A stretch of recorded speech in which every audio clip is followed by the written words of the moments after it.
this is something that we have to disclose. Yeah. So whether they tell you to or not, it's something you have to do. Right. I love that. Listing agents only represent the seller's best interest. I don't know who wrote this class. They only represent the seller's best interest. Maybe in a vacuum, that's how you could think about it. But the reality is, you are managing the transaction, and your loyalties lie on your client's, interest. I understand that part, but everyone has an interest at play here that you have to be considerate of. So, the buyer has certain rights and responsibilities. They have to be disclosed certain things under federal and state law. We can't discriminate against certain people. There are protected classes for fair housing laws. And you have your own interest. So to think that you only represent the seller's best interest, probably not exactly true. So is that how you live your life? You only represent one person's best interest and it's not your own? No, I think when you are looking at a transaction like the sale and purchase of a house, everyone's goal is basically the same. And you're aligned in that you want to get a deal done and you want the deal to be the best deal you can get for your client. But you also need to take into account how that is all going to play out for the entire transaction. Yeah, and we as attorneys, we struggle with this kind of dichotomy all the time where, on a transaction, if there's a loan, if the buyer's getting a loan, we represent the lender. And our job is to ensure that the lender has a marketable title, not necessarily clear title, but marketable, good title. However, that's not our only focus. Our focus is to make sure that the buyer has clear title, that the buyer has a positive experience, that the agents have a positive experience, that they feel comfortable and taken care of, and that their deal's not at risk. And if there is an issue that pops up, we will continue to expand our responsibilities and answer questions and kind of mediate these situations. But at the end of the day, our job is to make sure that the title is good and marketable for the lender. So we all have that kind of push and pull. So why don't you unmute yourself and just kind of chime in if I feel like I'm talking too much. Oh no, you're not at all. I agree with that. I agree with that completely. So even though it says we represent the seller's best interest, like you said, as attorneys, technically when we represent the lender, it's like we're still looking out for everyone's best interest. We're still making sure things are good for the buyer. We're still making sure things are going smoothly for the seller. So I feel like it's the same way for the agents. Even though you represent, either a buyer or seller, you're always making sure things are being done correctly along the way for everyone. So yeah, you're facilitating the transaction. So I love stories. Stories are my favorite. That's how we learn. I used to build subdivisions before I joined Campbell and Brannon. And I had what someone else called a due diligence checklist. I'm sure you guys have something similar where it's like, okay, here's my process. This is what I want to make sure of. But I actually changed the name of it to a don't do that again list. And that's key, is understanding. So we'll share stories so that people understand that. Beverly makes a point. She says, you are implying that the client knows what is best. Yeah, that is what some people may imply. That is not what we're going to say. There's that old adage like, the client knows best, or, client comes first, and maybe the client comes first, but it's really, for us, it's everyone in the transaction. And when the way we run Campbell and Brannon is, it's our staff. Our staff comes first so that they can put the clients first, so that the clients can come back and say thank you at the end. And it kind of works in a full circle that way. And so we all have to kind of have that distinction. So treating everyone the same, again, I think, so Margaret, we probably need to rewrite this. Treating everyone the same. I don't treat everyone the same. Treating everyone fairly or equitably or consistently is more the way I work at, but we'll keep you out of trouble both ethically and legally. you're sending out requests for highest and best offers. And this is the part that we're trying to get to. So you've got your multiple offer situation, and the statement is, we're going to treat everyone the same. Well, we're going to communicate the same. If you're sending out a request for highest and best offers, send the exact same email, forms, etc., same information, the same disclosures to all of the interested parties who have viewed the property, so that there's no doubt that everyone was informed of the status and had a chance to make an offer if they wanted. It's better to be safe than sorry than have a deal blow up because a potential buyer sues who viewed the house last week when they weren't alerted of a multiple offer situation. So the key on that one is you don't want to be sued, right? And whether the buyer, the prospective buyer, has a case is kind of irrelevant. The point being made is that you don't want to offend a buyer who felt like they were never even given a fair shake. They never were given a chance to make an offer. And this was the property they wanted. They told you they wanted it. They texted you. They told you that there was an offer coming, and then you totally cut them out of the loop. And now they're blaming you. It may not be, fair to say that you're the one to blame on that one, but if you want to avoid the reputation or basically the context or the perspective that you left someone out on purpose, yeah, that you have to reach out to everybody, anyone that looked at it, anyone that said they were interested or that an offer was coming. I actually talked to an agent last week who said that there was a buyer who had made an offer. Before the offer had been accepted, the listing agent showed the house to another prospective agent and buyer. And that buyer, the prospective buyer, said, "Hey, I'm interested. I want to make an offer." And so the listing agent, never got an offer. And 24 hours went by. She reached back out. She said, "Hey, look, we're about to accept an offer. Did you have one that you wanted to share? Did you want to make an offer before we, made a decision on this?" And no response. Totally ghosted. And then guess what happened? They accept that original offer, they go under contract, and then the selling agent on the other buyer comes back and says, "Why didn't you tell me?" Now, you can't stop everyone from being offended. There's only so much you can do, but that's the situation that you're in, is like all of a sudden this prospective selling agent is offended that you didn't include them, that you didn't give them more of a chance to give an offer, that and it's like your reputation is at risk. The seller is not in this business. The seller's going to come and go, but you remain. And so we don't want to, on purpose leave anyone out. And sometimes it can't be avoided, but that's the thing you're trying to avoid. You don't want that indication that, hey, you're not being fair with me. If you disclose the current highest offer to one party, you should disclose to all parties and allow them a chance to respond out of fairness. Keep meticulous records. Be prepared and proactive in dealing with multiple offers that come in, and have a system of logging the date and time each offer came in. Be sure to have a paper trail where you confirm receipt of all offers as they come in, and immediately forward them all to your client for review. So that may seem like crazy talk. Some of you are incredibly organized and are already doing that, and others, you're more informal about it. Here's the key. As soon as you get accused of being unfair or not sharing information, you need to be able to respond with, "No, I told you. Here's the text. No, I told you. Here's the email." So have you had anything like that recently? I feel like there's more anxiety than ever with the current climate and all the multiple offers. I personally haven't recently. I've been working from home, so it's a little harder for me to say because I haven't really had as much of the interaction, I feel like, as I Yeah, did. we're all missing that interaction, that's for sure. Very much so. Well, my example of what the listing agent told me, that being accused of not giving them a chance, that listing agent was able to pull up that text and be like, "What are you talking about?" Right? And just stopped it dead in its tracks. As attorneys, we kind of get that same accusation all the time. In fact, I'm dealing on a deal right now. I've got a deal right now. It's 25 acres in Pickens County.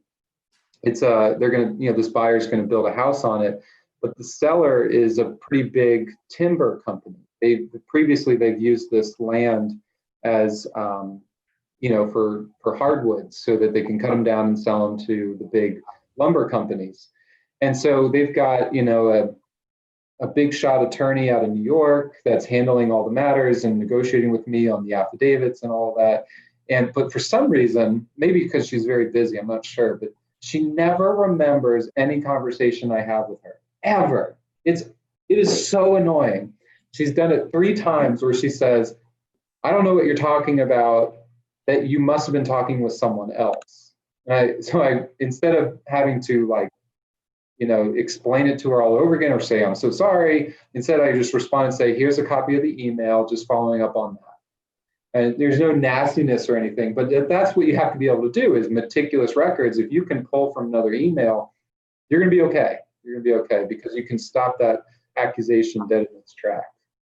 I agree with that. And I think even in our world too, and I mean, like you just said in your example, but in any field of work, I mean, I think it's always a good idea. I personally do that. I mean, I have all my emails saved, communicating, with the lender, with agents. It's just always a good idea to make sure that with buyers, sellers, so that no one can come back and say, well, you never told me that, or you didn't disclose this. It's like, well, yeah, I did on, maybe you didn't get the email, but this is the one I sent over and you can just forward it over. I think it's always a good idea to keep records of things with all of your clients just to make sure that, you're doing the right thing, that they can't come back and. Well, and we do so many deals, you find the benefit of having meticulous records after you've had a longer career or you've had more deals. So you can get away with kind of winging it if you have 1 or 2 deals at a time. But I actually had a time when I said I was building subdivisions, and at any one time I might have 10 to 20 deals under contract, and some of them taking more seriously than others. But they're all over the Southeast, somewhere in Florida, Georgia, Alabama. And I remember specifically this one time. This is the best example of why, 1, you keep meticulous records, and 2, you communicate effectively. So we found a deal that was in Macon, and it was a tiny deal. It wasn't that big. It was maybe like $1 million purchase or $800,000 purchase for like 50 lots. And the partners, the people that I worked with, they were buying $10 million properties and $30 million subdivisions. So this was small peanuts, but the numbers made sense. But at the end of the day, we decided not to move forward. We said, all right, before due diligence, we're just going to terminate. And because I had so many deals in the hopper, it was hard for me to keep track unless I had a calendar and I had specific contracts that I knew front and back. And I actually adjusted the contract at one point so that at the end of due diligence, I have to give a notice to proceed. Otherwise, the contract automatically terminates. And the only reason I did that was because I could make a mistake and I couldn't allow the due diligence period to end with, and make the earnest money non-refundable, because that ultimately I'd probably lose my job if that were to happen. And that I know is a concern for many of you. You cannot allow a due diligence period to end without your client knowing that it's going to end. And that was what I was scared to death of. So in this example, this Macon deal, it was like a Friday before the 4th of July weekend. And that morning, or maybe it was the night before, my partners made a decision and we said, all right, we're not going to move forward. We're out. And I said, okay, we'll get out. Well, Friday comes, it gets busy. I want to go into the weekend. I'm looking forward to the 4th of July. I want to leave early. And I knew that my contract said, if I don't give you notice to proceed, that the contract automatically terminates. So guess what I did? I was lazy. I did the bare minimum and just went home. I said, I know it terminates. I'm just going to go home. I'll deal with this next week. Well, guess what happened? Monday, the seller calls me and says, hey, when are we closing? And I said, well, we're no longer interested. We're terminating. And, I wish you luck, and I'm sorry for wasting your time. I'll send you all the due diligence materials. And he was livid. He was so mad. He did not care what the contract said. he did not care what at all. And he said, well, you'll be hearing from my attorney. I want the earnest money released to me. And I said, respectfully, that's not how the contract is written. The earnest money will get returned to my partnership. He hung up, and the next call I got was from his lawyer. And I got sued that week because of a miscommunication. It would have been so easy for me to send an email or make a quick phone call to say, hey, look, we're out. But instead I took the bare minimum and I offended this person. I didn't protect myself. I didn't protect our relationship. That was a good lesson to not just do the bare minimum, to actually, if you go above and beyond, when things do go badly, you'll be able to protect your relationship. You'll be able to protect your reputation. Margaret, have you seen things quite somewhat similar to that? Well, not exactly. I just do agree, though. It's always best to be proactive. And so when you're dealing with a relationship, and we're talking about the multiple offer situation, it's better to be, I think, proactive and just let people know what is happening with the sale, with the property. Well, and the other problem that I see in our role as a closing attorney is things that are not necessarily title issues, but are listed in the contract. They become our responsibility, even if it really isn't supposed to be. So termite letters, collecting for a termite letter, we're going to do our best to make sure that's part of the closing statement and ensure that it is collected at closing.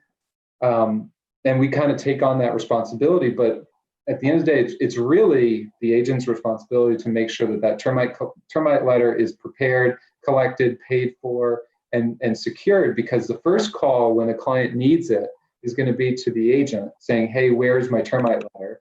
And then the agent's going to freak out and they're going to call us. Hey, why didn't you collect for the termite letter? So it's about communicating and all being on the same page. There were a couple of questions. So Kim says if they viewed the house or if they conveyed that they were interested. I think personally, if they conveyed that they were interested, that's where I would draw the line. If you just did the viewing, I think that's overdoing it. And honestly, as we'll go through this, and there are many different options on how to handle multiple offers. But if you just have one offer and a bunch of people that said they were interested, you're allowed to just negotiate with the one offer. If you never got a contract on anyone else, it's probably unrealistic for them to expect a call back. But if you've got 4 or 5 offers and you're making a blanket statement to everybody saying final invest, and you can very easily do that to the other 3 agents that were interested, I think it makes more sense. Travis, you asked, if I'm representing the buyer, we put an offer on the property, we go binding. Is the listing agent required to move the status of property depending on all marketing websites? If you go binding, yeah, absolutely. Absolutely. You may only have to do it on FMLS, and then maybe it rolls over into the others like Zillow. But yeah, absolutely. Schurston, I did win the case because it never got that far, but I had to explain it to my partner why I didn't send the email. He was not happy.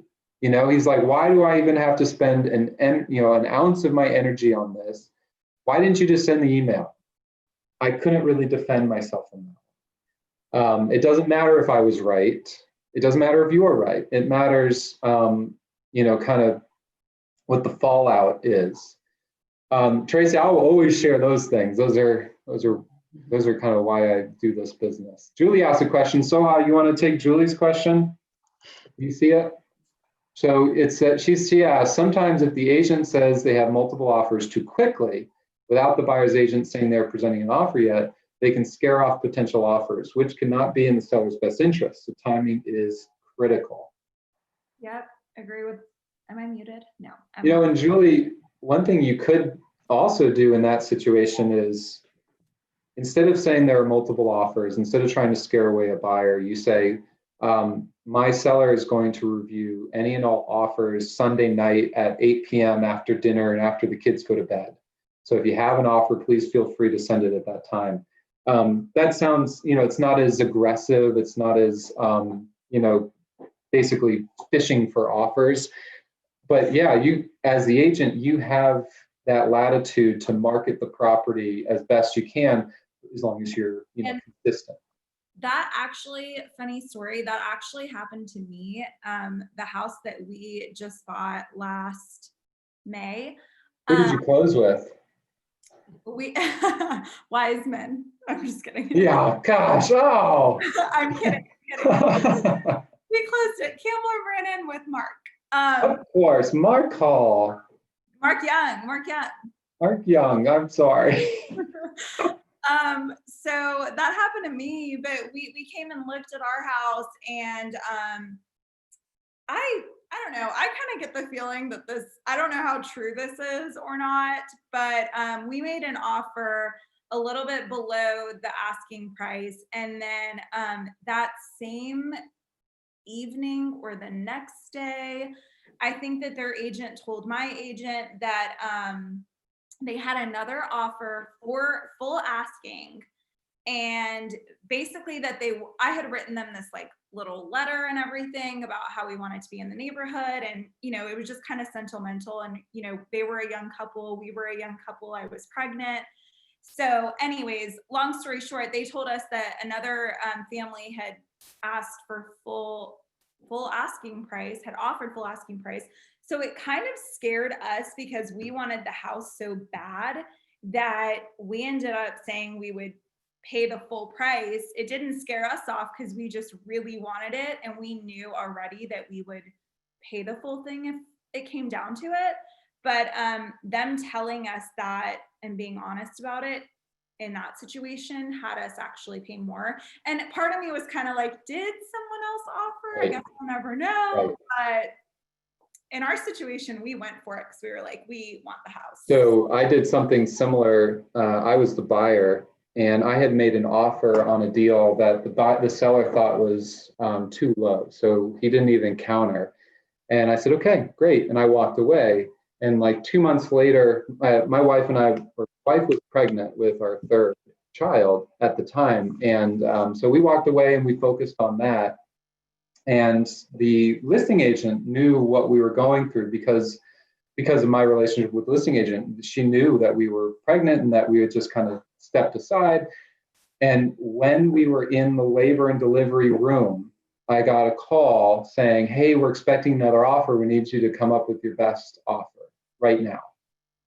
And I had the different response from you, Soha. I hung up on her. So yeah, Julie, you nailed it. You could have a positive experience and get a full price offer on that, and like Soha did, or you could get what I did and hang up on them. Now, the crazy thing about my situation is the seller never got another offer. So that was like a little, hey, like that twinge of doubt that you had, Soha, I had that same twinge, and I reacted in a different way. We ended up closing anyways. We compromised, right? So my low offer, his high offer, he said, hey, if you meet me in the middle, we make a deal. And I said, sure.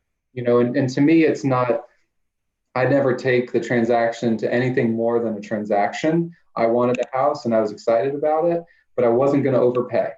That was how I felt. And my deal was different. I felt like if I went full price, it would have been overpaying. So how you didn't feel that way. So it just depends. And so if you're going to put yourself out there, that listing agent, in my case, they've got a reputation to uphold. This isn't their only deal. And so if you make a statement like that, you better be willing to back it up. You better actually have something in the bush, right? You can't be making that up, because if you do that one too many times, my agent's going to be offended.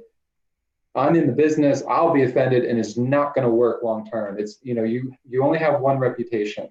There's only so much that you can come back from that.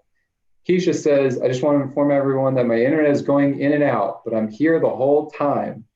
Thank you, Keisha. That's awesome.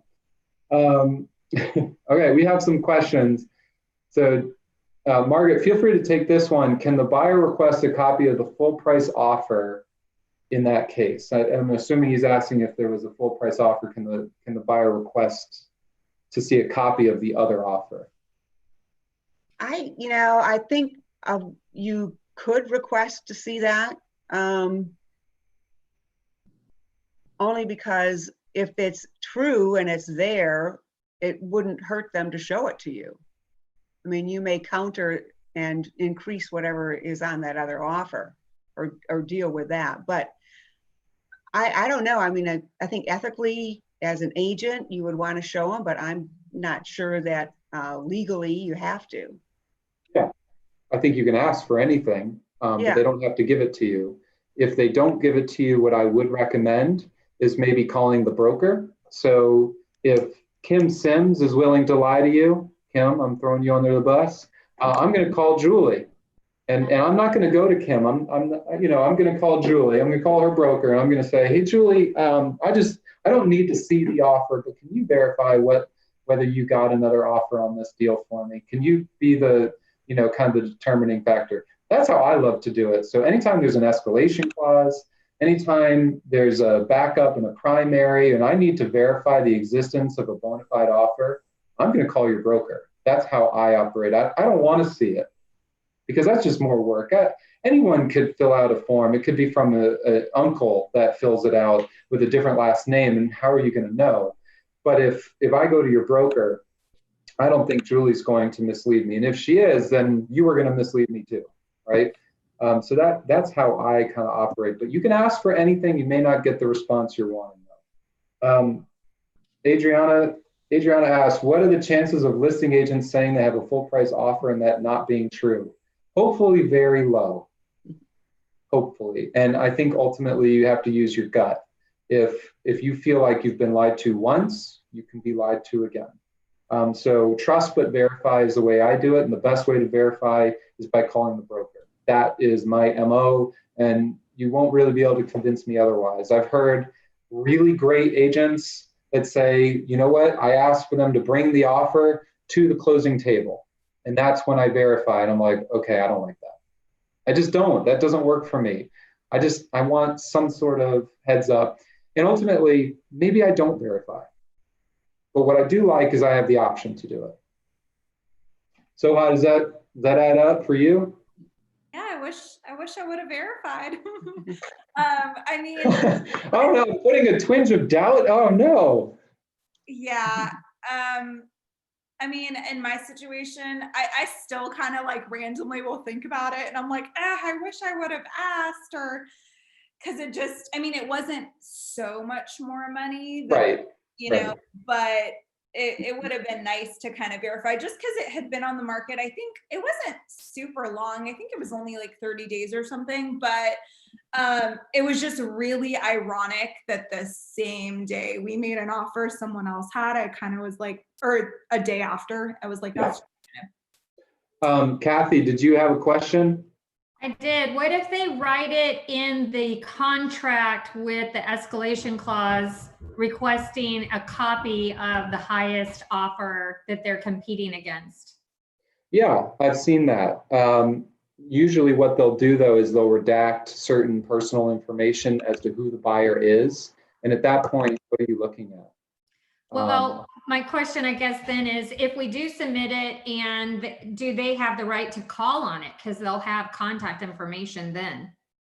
You're going to call the buyer? Or the agent that represented the buyer that they're competing against. I think that is where I would go with it. I would say, you don't have to send me the contract or a copy of it, but I do want to know the listing or the selling agent's contact information so I can call that person. I think that makes a lot of sense, Kathy. Yeah, well, then you run into the fact that those two agents are going to communicate against each other, and the competing offer that's going to be potentially eliminated. Now you've potentially upset them, right? Yeah, it's a problem, and you would do that verification once you're under contract and in the due diligence period.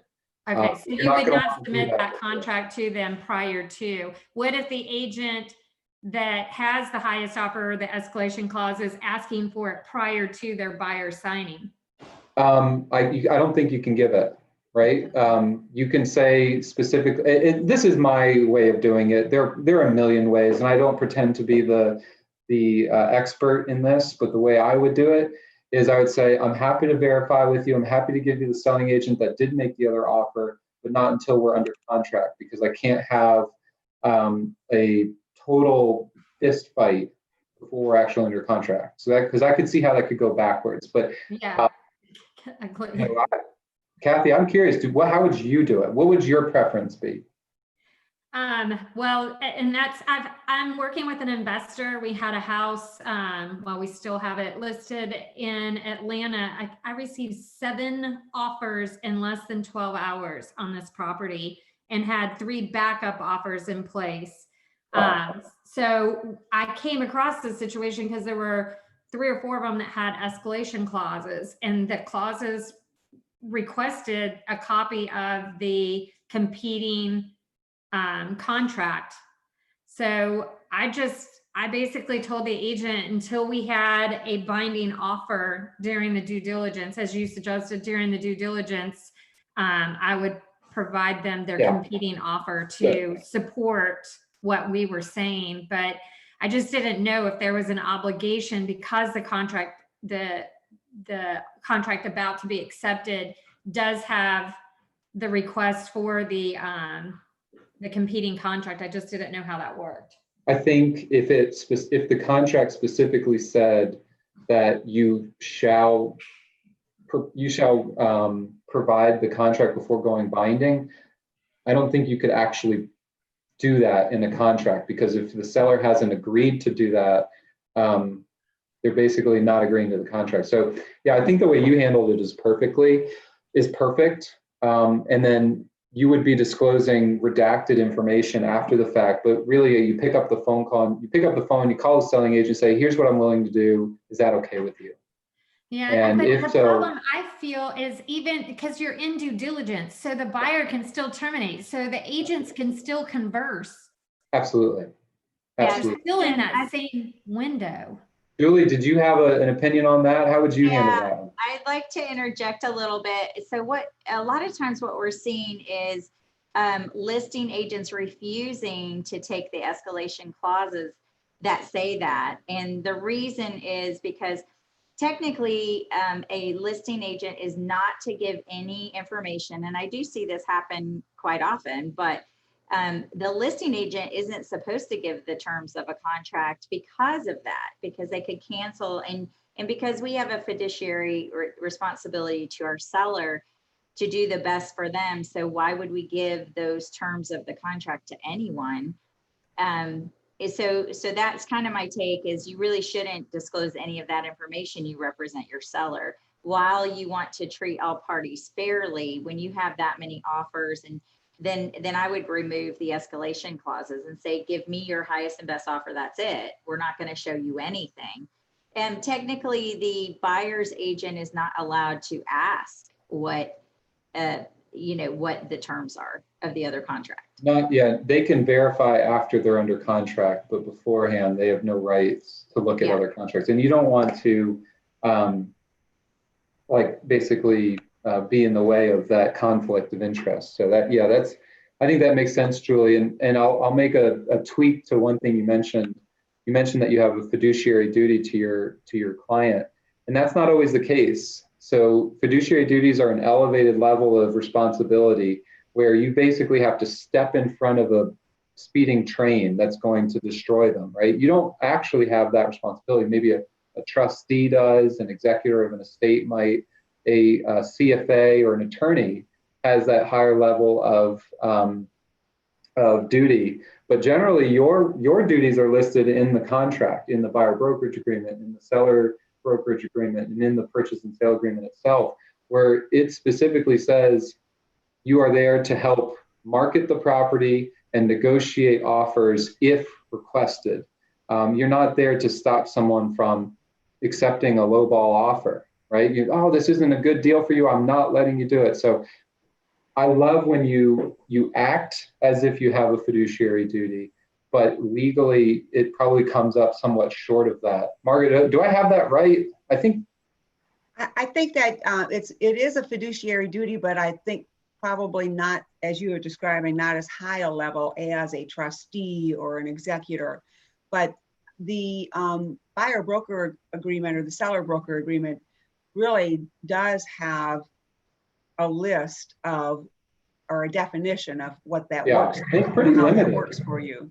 It's pretty limited. Like if you're a Yeah. listing agent, your responsibility is limited to marketing the property for sale and facilitating offers. And then the last one is, or there are two others. I think it's like disclosing any federal or local requirements, like lead-based paint exhibit, ensuring that the seller meets those obligations. And then the final one is helping negotiate the contract if requested. So I always look at that just the way that I explained that Campbell and Brannon has a responsibility to the lender. That's my ultimate job. And if it gets too far from that, I'm able to pull it back and say, look, here's my actual role. I'm not able to litigate this for you. That's outside of my purview. Rebecca, did you still have a question? I know you had raised your hand earlier. No, Julie answered it. I was just wondering, when you're representing the buyer and you're asking, what kind of offers do you have? I know that the seller isn't supposed to disclose, but I don't think that, I don't know, in my experience, it isn't like when they say they have a full price offer, I just take their word for it. And if my client really wants it, I put the offer in, a little bit above full price, but I don't think you should have to disclose. Like if it's already not in the contract, if the stipulation doesn't say that the seller has to disclose what offers that they've received, I don't think that it's important that, if you're a buyer's agent, you can't, make them tell you, now if in the escalation clause, it is written that you have to have proof of the bona fide offer that's above, whatever the escalation clause says. And I think that that's when you should, send it because that's what you agreed to. So, well, and Rebecca, I think you nailed it. I saw an interview with Malcolm Gladwell, who's a #1 New York Times bestseller author. He's written some incredible books, but he talks about the normal inclination of humans is to trust. That normally, if we didn't have that, there's no way we would mate. There's no way we'd be optimistic. There's no way we'd be able to survive in today's world. But for most people, our natural inclination is to trust, which is what you're doing, Rebecca. You have a natural inclination to trust that the other side is being forthright with the information. And so your priority for actually verifying is probably pretty low because of that. But just be careful that there are other agents and there are other clients, buyers or sellers, that's not how they operate. They might have a chip on their shoulder. They might not trust first. They might verify first, trust later. So you have to kind of be a chameleon and anticipate, is this something my seller is going to lose their cool over? Where I think it's not a problem, but they do. And I actually learned that the hard way over and over and over again when I just say, don't worry about that. That's not a problem. Don't worry about that. Because I'm naturally very forgiving. I'm pretty low key. I'm very trustworthy. And I'm very optimistic over and over and over again. But like my wife, she's not that way always. She is, she's from New York, right? No, trust that. She has a chip on her shoulder. And so if I just say, don't worry about it, she's going to start ignoring me. So instead, what I say is, I don't know. I'm not so sure. Let me see what I can find out. And so I've tried to navigate that minefield. And ultimately, as attorneys, and Soha, back me up if you feel differently or don't, but as attorneys, we are hired to be confident about an answer. And so that's why we research. That's why we read these contracts over and over and over again, is because if you're actually going to pay money to do this verification, to be representing that buyer or that seller, I need to really make sure. And so you should kind of have that same perspective, is that if you're making a commission on this deal, you don't know how your client's going to react, but you need to make sure you're prepared for it if they do go that direction. Is that how you think of it? So what is your take on those kind of matters? I agree. I think you said it great. Oh, thank goodness for that. Yeah. Just following your lead. I think you hit the nail. Sounds good. So Kim, do you still have a question? I was going to add too, as far as trust, and in today's climate with all the different multiple offers, backup offers, the situations with the low inventory per se, trust is huge. And working with someone you know, or working with an agent whose broker you know fairly well, or I think that really Yeah. makes, It does. and if you, and so you know, you have a good feel as agents. First of all, you probably have a good instinct anyway for people, because that's your business. You have to know Yeah. people.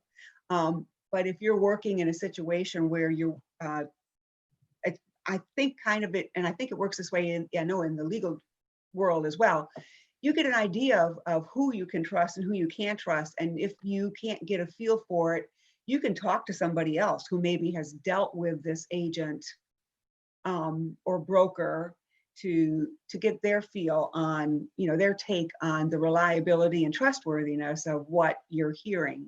So I think, you know, I really think a lot of times you have to go with your gut, and that's the trust factor. It's Absolutely. it's And hard. as soon as you feel otherwise, you need to be on high alert. I think the good thing too about being part of, you know, Atlanta Communities or any broker like that, you can go to different agents, like Margaret said, hey, have you heard of, you know, John Smith? I have this deal going on with him, and what do you know about him? I have a weird Yeah, feeling he's the worst. or, you know, yeah. I have a weird feeling. Can you, you know, give me some tips, or have you met him, or something like that, just to get some advice from your colleagues. Yeah. So But I there's- think you, Christian, I think that you nailed it on the head earlier when you said that you just present the best offer anyway. Just it, you know, if somebody tells you they have a full price offer, you don't know if it's true or if it isn't true. You hope that they do tell the truth, but you present the best offer. And if you're going to overpay for that property, that's really not in anybody's best interest anyway. So, right. so as a buyer's agent, I would just go forward and do the best that you can do for whatever your client wants to do, because that's ultimately the best for them.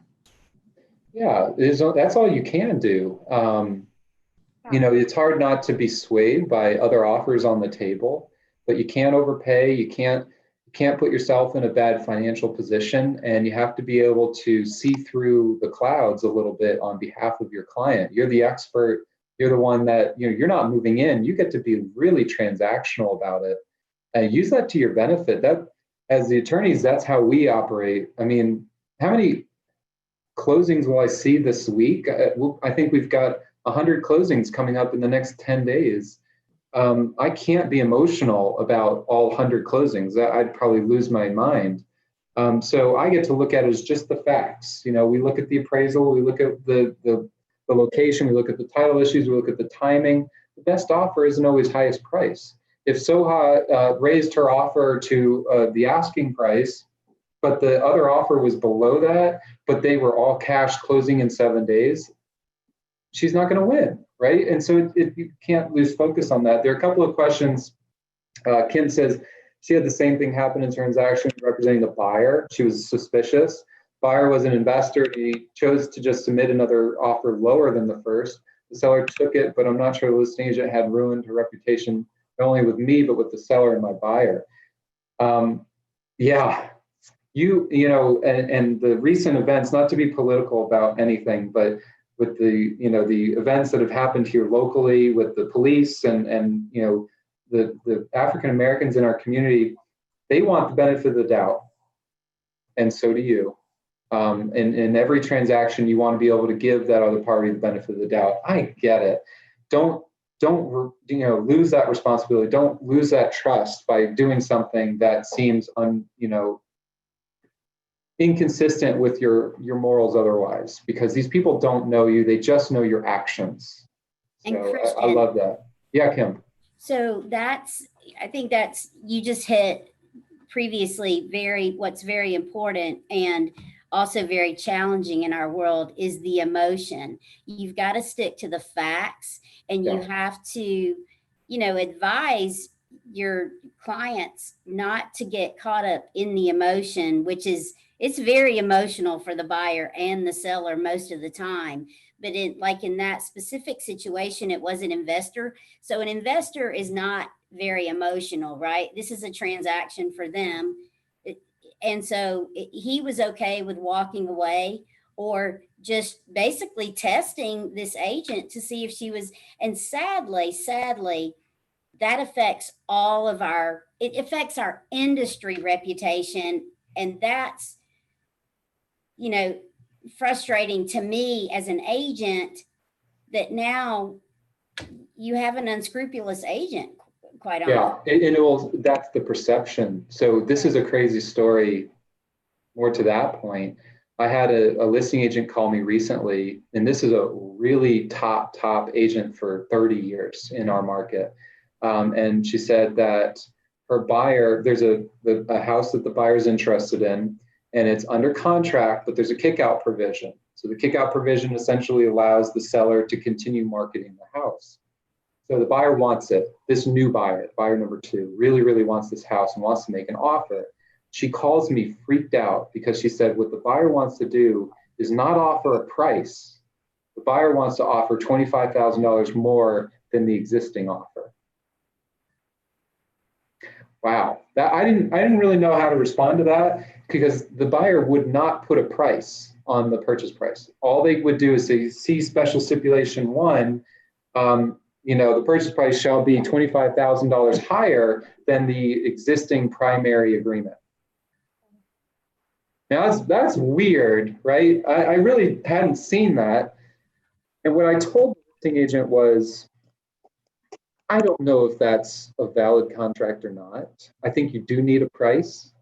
If I were to do it personally, I would say, the purchase price is $1 million and then have an escalation clause that goes $25,000 above the primary agreement. I think that's what I would have said. But I said, but if your buyer will not do that, you have a decision to make. Do you make an offer the way he wants it because he's your client and he gets to call the shots? Or do you just say, I'm not interested in representing you? And that's where you have to be confident enough to say, this is right or this isn't, because that listing agent's got a reputation to uphold, and it doesn't all hinge on one deal. It might, when you're starting out, or if you've had a bad year, you might feel obligated to go and just do that for the client. And I'm never going to doubt you for that, ever in a million years. But you have to be able to manage your reputation. And if you feel that's slipping away, try your best. Talk to your broker, call one of us, talk to your spouse, talk to someone who's not in the day-to-day, that really isn't there, and just try and get pulled back to zero, to like this neutral place where like, okay, this is what I need to do. Because if you're influenced by these other outside decisions, you're gonna struggle. And an investor could do that by dangling the carrot. I know personally I've been manipulated. I feel like I've been manipulated by a boss. And these clients are your boss for a short period of time, but they dangle the carrot saying, hey, if we do well on this one, I'll get you all the others. Just be careful. That's communicate effectively, consistently, uphold your reputation. This is your life. This is your career. And it's not just for the single deal. Debbie says, I don't think you want to do that, because then it puts the party that would put in the offer in a situation the other party will make a higher offer. Possible. And there's still a concern about the appraisal coming in low. So yes, that's true. You have to protect what your buyer can actually pay. And if you're the seller, you have to be reasonable about what the appraisal will say.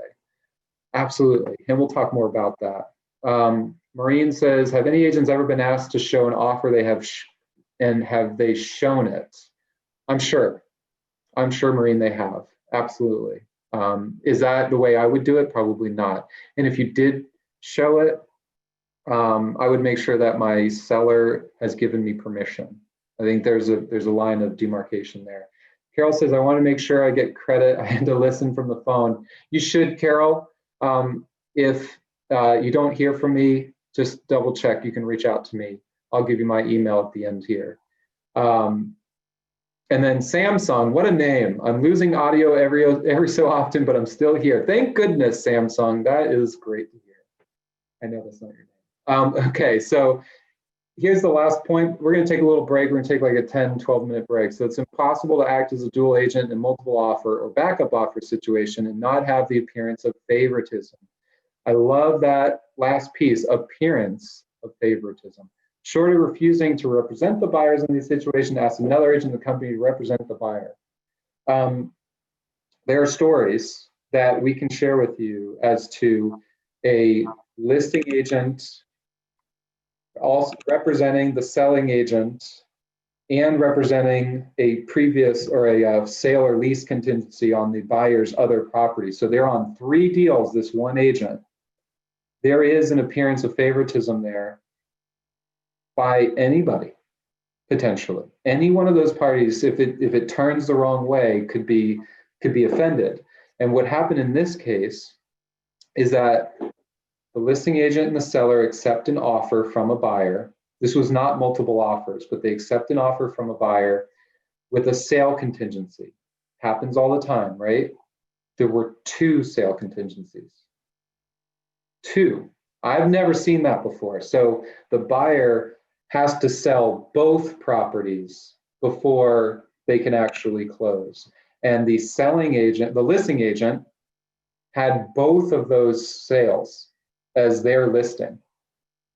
And it was not disclosed properly to the end seller, the last seller. It just wasn't. That seller, basically what happened was the closing didn't happen because one of those properties hadn't sold yet, and so the buyer terminated.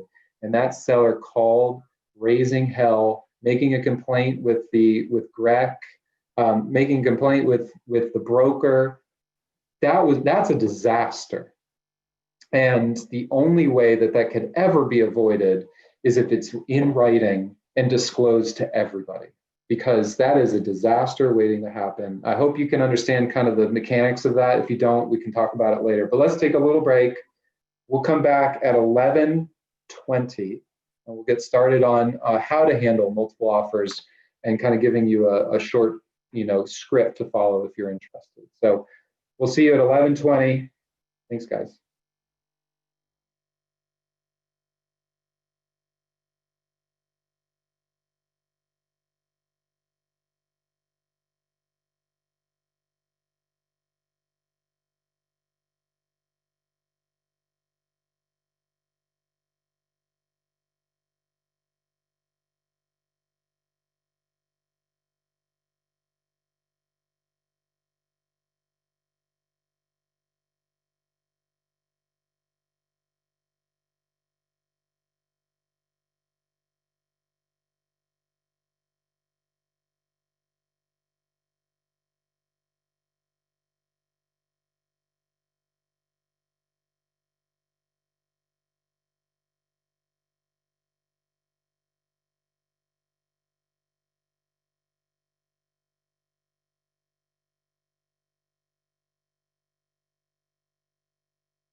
Okay, guys, so we're about to start back up. It is 11:20. I want to take this time to remind everyone how to make sure you get credit for the class. Let's make sure I'm sharing correctly. Okay, so what you'll do once you're logged out, and if you wanted to do this now, you certainly can. But you're going to go to camelandbrandon.com/learn. This is not, you cannot find this if you just navigate through the website. You actually have to go exactly to this, this extension. So camelandbrandon.com/learn. You're going to push enter. Do this now, might as well. You're going to choose multiple offers, fill out your name, number, email, how well we did, give us some notes, some feedback, and then push submit, and we'll have you DocuSign it.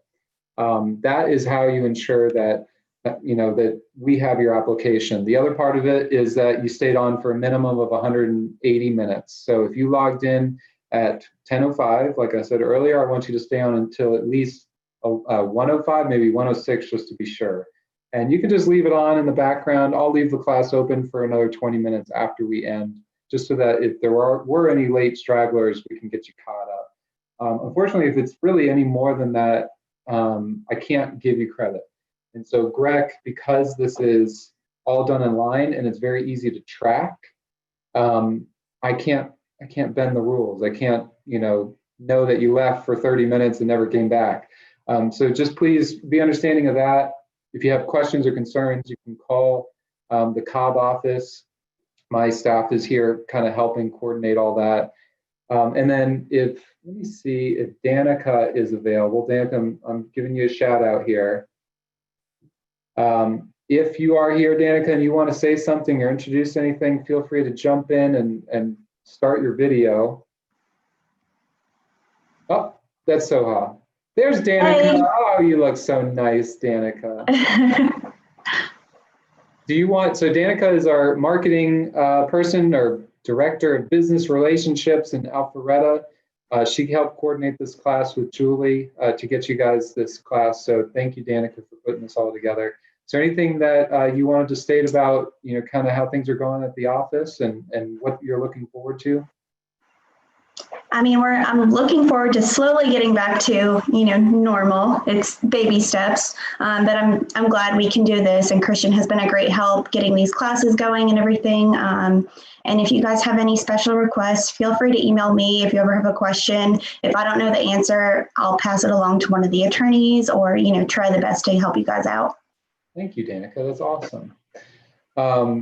So if you guys have questions, I think there's an office in most of the major metro areas of Atlanta. So these lovely ladies are in Alpharetta. There's also a Glenridge or Sandy Springs office. We have the Buckhead office. We have an in-town office, which is the newest one, and that is down near Pond City Market. It's a beautiful office. We also have a Woodstock office that was opened maybe 2 years ago. We have a Marietta West office, which I help coordinate and work on. And then I'm in the East Cobb office, just, 15 minutes from Sandy Springs. So if you're in any of those areas, that definitely look for us to help you with those closings. I think someone said previously, I'm trying to remember who it was, we were talking about, giving the benefit of the doubt and having a relationship, that it's really the relationship that's key and not, and that will help you weather the storm and try and communicate effectively. And I don't see it as any different when you're working with Camel and Brandon. So, we have quite the staff now and we're quite large, and you're not going to get to know everybody. But if you know at least one person at Camel and Brandon on a personal level, you're going to feel a part of the family. So whether it's me or Soha or Danica or Margaret, please, I encourage you to make a personal relationship with that person, and that'll help us serve you better. Because if we don't really know who you are, if we're just seeing you every once in a while at a closing and there's no personal relationship, we can't serve you better. We can't really go that extra mile. So Danica, you're great at allowing us to do that. And so hopefully everyone takes me up on that offer. So let's go back to class. It looks like there's a question. ad says I had to sign into a different computer because I had issues. That should be fine. Don't you worry about that. We should be able to figure that out. Now that Margaret's back, we can keep going.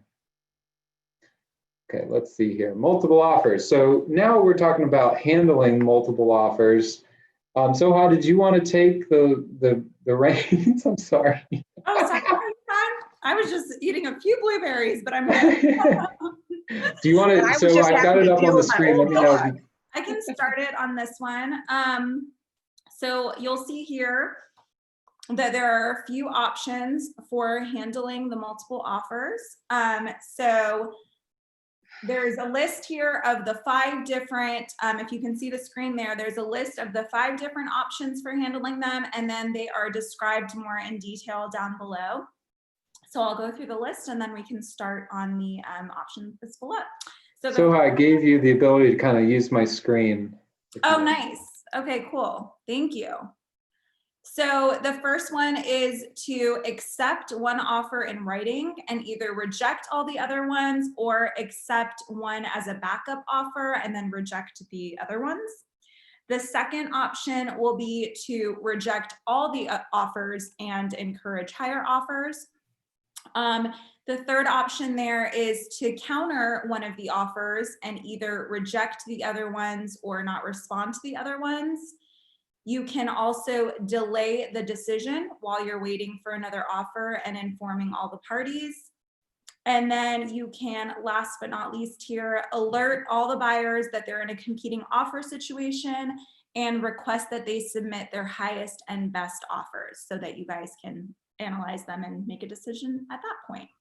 So the first one there is to accept one offer in writing and either reject all the others or go ahead and accept one as a backup and then reject the other ones. So if the seller is happy with one of the ones that they get, they don't have to counter it and try to get a highest or best offer from that person. If they're happy and they want to go with it and not, you know, chance the buyer backing out or, you know, withdrawing it, they might want to go ahead and just take that one. So what would be wise to do is to approach that second best offer and see if they'd like to be considered for a backup offer position. In today's market, and you've seen, I'm sure, how crazy it's been with, you know, the inventory and people, so many offers. Like I heard some of the examples here, you know, so many offers coming in. So it might not be a bad idea to have that one in place because there are a lot of times where these contracts fall through due to, you know, inspection issues or financing issues. So it's good to have that backup one in place just in case. So Yes. I never was a believer in the backup offer until someone explained it to me, because I always felt, what's the point? Why do all that work if the chances of becoming the primary are pretty low, you know, maybe 10 or 20%. Maybe it's not even that. But someone explained to me, and it makes sense to me now, if you make an offer on a deal and you're not accepted, you're not the one who's going to be the winning buyer, and it seems natural to say, okay, listing agent, please let me know if you fall out. I would love another chance at this. Just please keep us in mind. And you know, then you go on with your day, and so does the listing agent. They kind of go on. And if the deal does fall apart, the chances that they call you are slim to none. They're really, really low because they've moved on. It's maybe 10 days later or even more possibly. And so the reason to have the backup offer in place is they have to reach back out to you. Mm-hmm. I love that. That's a good one point. trick, and I teach the contract contingency class a lot. I actually taught it last month for Atlantic Communities. If you sat in on that one, the trick would be when you use that backup contingency form, that you specify the earnest money shall be paid once becoming primary, because it's not how the form is written currently. So you just have to, you may want to just change that so you can put your offer in, reserve your place in line, and if you get a chance, then you could pay your earnest money and decide if you want to move forward with it. Yeah. But I was never a believer until someone told me about that. Yeah, because they might think that you've moved on, you're probably no longer interested, you don't know how much time has passed, Yeah. and should I even reach back out to them? Are they gonna, blow me off? Or so that's good advice, and that's a good way to look at it. So yeah, you're not obligated to respond to all the offers in writing. However, like I said, with deals falling apart for multiple reasons these days, it's wise to send a courtesy email to offers that weren't accepted, just in case there is that situation where you end up having to reach back out to them. At least you were nice and courteous, and it's not going to be, weird for you to reach back out and be like, hey, actually this fell through. Like, did you end up finding something, or are y'all still interested? Maybe we can make something happen. So, Yeah, you're actively rejecting an offer, and you're giving that person notice that, hey, I'm sorry it didn't work out. We are moving forward with someone else. If you don't ever do that, and you don't have an obligation to do that, you could do my MO, which was not respond. hang You saw up. how that worked out for me. So don't do the same. Well, they still came back, so you never know. They But still came back. It's always nice to be nice, to be kind, and to just let them know, hey, we appreciate this. We're actually going with another offer that we received that, worked out a little bit better for our situation, but thank you so much. And that way you've left it kind of on good terms, just in case. You never know. Nothing's predictable in this world, as I'm sure you all have seen and know. Yeah, exactly. Totally unpredictable. It's just a day by day world we're living in. Anything else to add, or should we go on to number 2? I think we'll go to number 2. So number 2 would be to reject all the offers that have come in and encourage higher offers. So in this situation, none of the offers that have come in are acceptable to the seller. The seller is just like, no, not high enough. The seller may want to reject everything and encourage higher ones. So when doing so, they can use the multiple offers notification form, but they're not obligated to. And that's going to be in the handout. You'll see it in a few pages on the screen, and then Christian's going to send everyone this information afterwards as well. No? Or oh. So that No, I'm not doing that. that notification will just let the people know there have been multiple offers, and the seller wants to give an opportunity for them to submit their highest offer that they'll submit. And Hey, then Margaret, what's the case if you actually reject an offer? Could you go back and accept it later? I think not if you've already rejected it in writing, you Right. have to have another offer be made to you. Yeah, so and that's how I always think about it. This was something that we're going to talk about a little later, but by rejecting an offer or even countering that offer, you can't go back and accept that original offer. So just be careful that if you choose to go that route, if you go to accept the best offer, and that falls through for some reason, you couldn't go back and accept offer number 2 if you actively rejected it. So just be careful. There's downsides to all that, but that's okay. I mean, you're doing your best with the information that you have at your disposal, and you can't beat yourself up if a deal falls apart and you have to go back to the drawing board. It just is what it is. You don't know everything until it's already happened. So just keep that in mind. yes, sir. So number 3, the third option there would be to counter one of the offers and either reject the other ones or just not respond to the other ones yet. So if the seller's happy with one of the offers that they received and there are some minor things that they want to work out, they may want to just counter on that one that they're pretty happy with and either reject the other ones or not respond to them. So keep in mind, when rejecting the other offers, the buyer may move on to other properties. So it may be best to just simply counter the one and not respond at all to the other ones yet. So like they said, if you reject it, you can't go back and accept it. So it might be in your best interest to just kind of wait as long as you can to kind of answer them while you work out the deal with that first one that you're trying to counter with, if possible, with the time frame situation going on. Okay. Okay. I sold my condo a couple of years ago, and we got two written offers. There were a couple other people kind of, circling us, but never made an offer. And the first offer that I got was, I think it was maybe $2,000 under the asking price. It was a great offer. And what I did do is I thanked them. So step one is I said, thank you for the offer. I'm excited to review it. And then when I got the other offer, it was full price and there were no contingencies. It was just perfect. And instead of going back and forth, I just chose one. And I said, that's the one I'm going with. And I rejected the other one. And they were still offended by that, even though I told them, because, they didn't win. But I felt like in my gut as the seller, I knew which party I wanted to deal with because they came strong right out of the gate. They weren't messing around. Awesome. And at the end of the day, I was willing to give up the possibility for another $500, $2,000 just to be able to have a sure thing or as close to it as possible.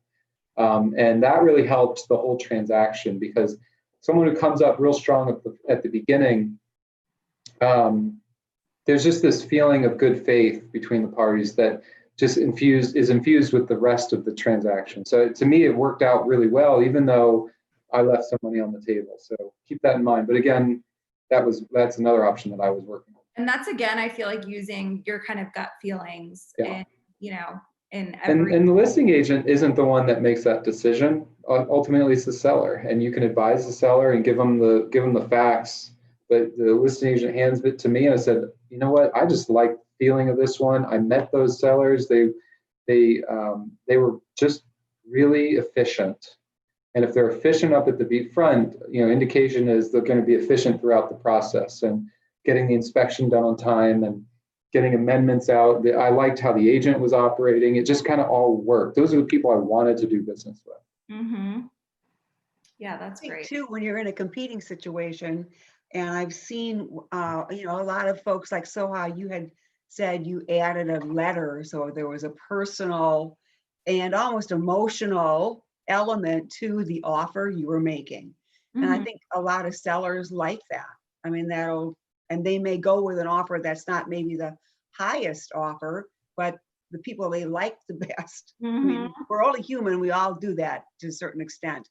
But there's also that element that comes in too, when Yeah. you're looking at multiple offers. Well, and the thing that probably hasn't been discussed yet is fair housing violations, right? So discrimination. That's the thing that we have to be very careful about. So let's spend a couple of minutes on just making sure we understand the law. The seller is not obligated to follow fair housing laws in regards to discrimination. They can discriminate based on their color, their race, or their creed. They actually have that. They're not bound by that, but you are as an agent. You are absolutely bound by that. So if let's take those two examples. First example is a seller is watching clients or prospective buyers walk in the house and view it, and they know that this couple is Black and this couple is Hispanic and this couple is white, and they go with the white couple because they're essentially, in this story, they're discriminating against the other minorities. That's actually not a violation. That's not it's a problem. And it happens, and you may or may not experience that, but it's not something that they will go, it's that they'll get in trouble for necessarily. But if you were the one doing that, if you did not disclose certain offers because of who they were from, or if you kind of influenced the decision because of who the buyers were, that is a fair housing violation. Am I saying that right, Margaret? Do I have that? Yeah, I believe so. I would agree with that. Now, the distinction would be if you're representing a landlord on a lease, landlords are bound by the fair housing laws in that regard. So there's definitely a difference. And I heard a horror story about that exact situation where a seller was looking at people through their security cameras. And as the listing agent was presenting an offer, he goes, "Oh, is that the gay couple?" And it was like, uh-oh, we've got a problem here. And you know, the listing agent called me and said, it was like, what do I do? I don't want to lose my license. And so we looked at the facts and I educated that person on, here's what you can do. Here's what you may be willing to do. Here's what you shouldn't do.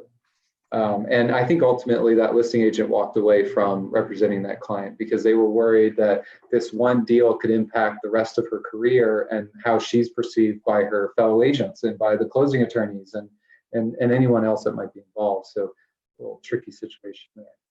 Be very careful when making those distinctions with multiple offers.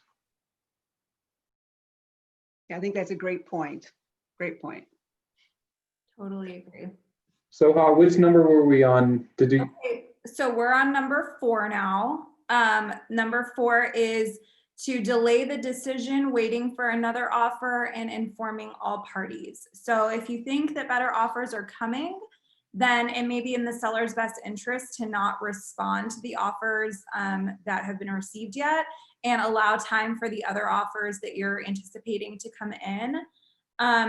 Keep in mind though that this risks the time for acceptance of the offers that you currently have from expiring. So make sure that the seller knows, you know, they have to respond or they risk that expiration date of the offer. So it's a good idea to have the dates, you know, written down, the expiration date and time, and know that, make sure the seller's aware and informed. Hey, these are the 3 that have come in. This is when they expire. I think we're going to get a couple more, you know, tomorrow. Let's wait, but make sure that you have given the seller that information and cover yourself so that, you know, they can't come back and say, well, this expired and you didn't tell me. That's just one risk that comes along with that. So it's good. And that kind of goes along with how I usually approach it, which is saying, hey, I'm going to be reviewing all offers at the end of the weekend. So, you know, that's when I make sure that your contract is dated at least through Sunday night or something like that. And that way you're educating everybody as to what your process is so that they can have their own timeline in place and their expectations in place. The worst thing to do would be to not give that instruction and be peppered with contracts and deadlines and, you know, worrying about contracts expiring and being pushed or bullied into making a decision sooner. If you just educate everybody, hey, if you're going to make an offer, please make it so that it at least extends through Monday morning so that we can all review it on Sunday night, and I'll be in communication at that time. You know, it at least hopefully sets expectations. Hopefully. And then the last one there is to alert the buyers that they're in a competing offer situation and request them to submit their highest and best offers. There is a multiple offers notification form that I mentioned several minutes ago, and that can be used to solicit the highest and best offers by a certain date. So you can put on there a certain day and time for those to be in and get those out to the buyers that have made the offers. And then the seller can review those once they've received them. Awesome. Margaret, did you want to do the escalation clauses? We love escalation clauses, right? Yeah, not so much. You know, we often, as attorneys, get asked to provide escalation clauses by many agents, and it's not really something that we encourage. It just kind of leaves the window open for all kinds of problems to come up when it comes time to actually exercise the escalation clause.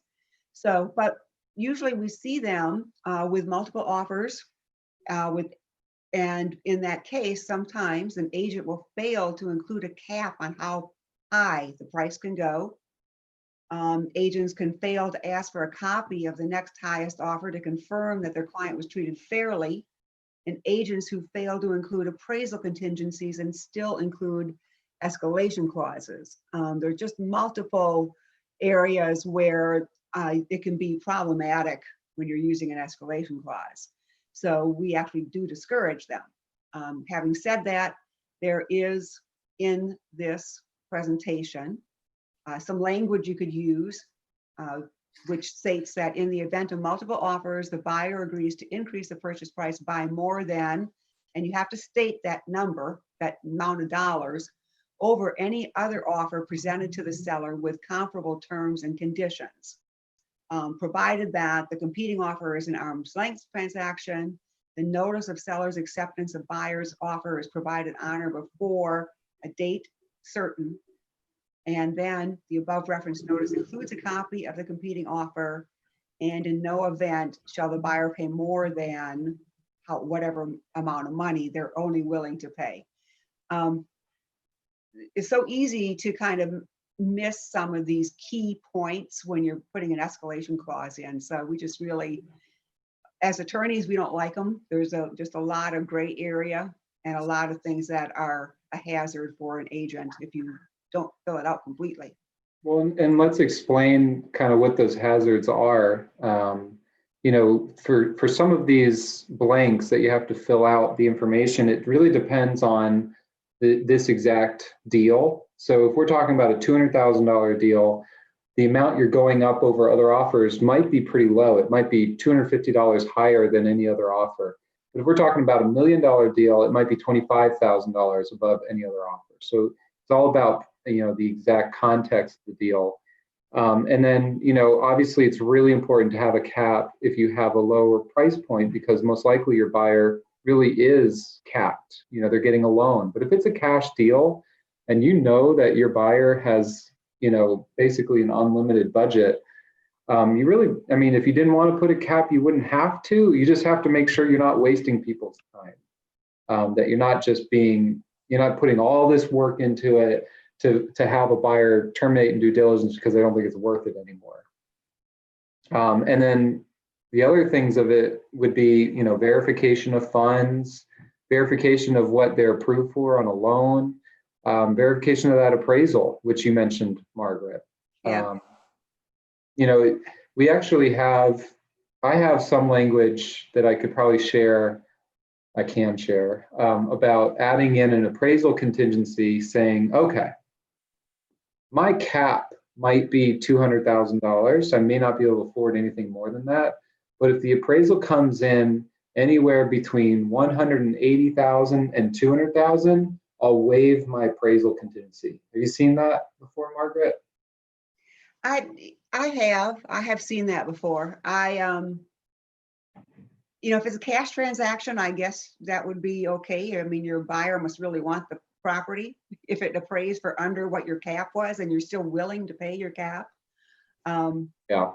I just, you know, I don't know that I'd want to pay $200,000 for a property that only could appraise for 180. Well, I guess I'll be devil's advocate. If there are multiple offers, it probably is worth 200, right? Or 2.5 or 2.10. And at that point, like, you're an investor, what do you care if it's $5,000 more or $10,000 more or $20,000 more? If this is the property you want, then that's the property you will buy.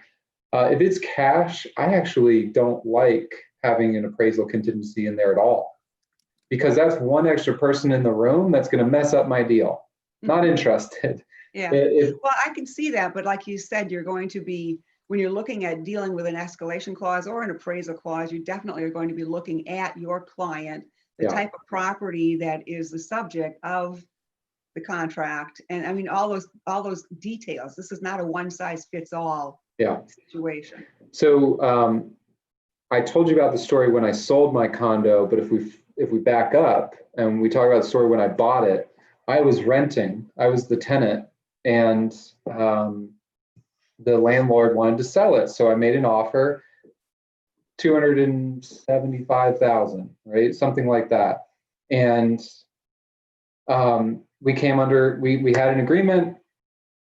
The seller didn't have to pay commissions because I was the tenant and we were just doing it one-on-one. And so he's like, all right, I'll accept your offer, fine. Well, we do the appraisal and the appraisal comes in at $250,000. I've been living there for 2 or 3 years. It was right on Piedmont Park in Midtown. I knew what this place was worth. It was worth $300,000 any day of the week. And this person was just messing up my financing. I can take that appraisal and put it in a box. I don't really care about that appraisal, but what it does do is it affects my ability to afford the house. So if you've got a loan, if you're buying the house, in my situation, actually, let's simplify the numbers. Let's say it's a $100,000 deal, and I'm going to put 20% down, or 20,000. The lender is going to give me 80% of the purchase price, or not of the purchase price, but of the appraisal price. The lender has agreed to give me 80% of the appraised price. So if I'm assuming the appraised price is the purchase price, then I'm getting my full amount of the loan, and I'll put my 20 grand down.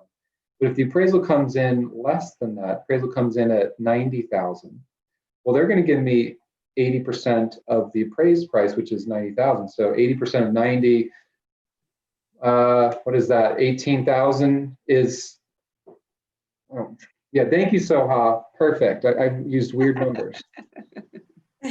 80% Of is 90,000. 1,000. What is it?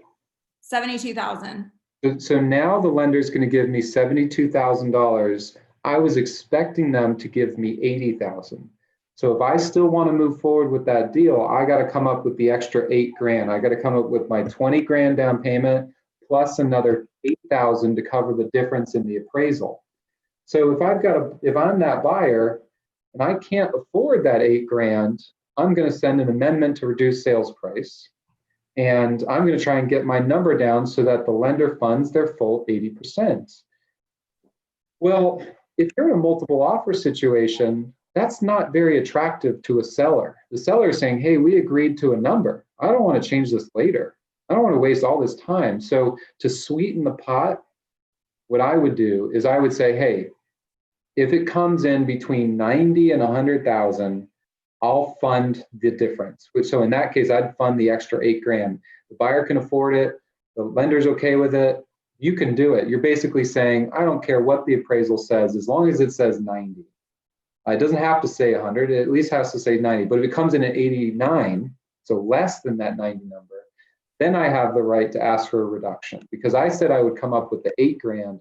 I didn't say I'd come up with 9 or 10 or 11.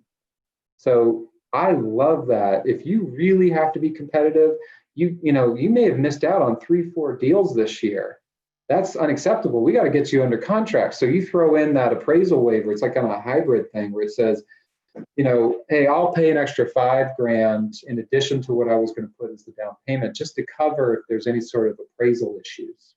And you can imagine how attractive that is to a listing agent. But you obviously have to do that with eyes wide open. You have to make sure the buyer knows their finances and that the lender approves it.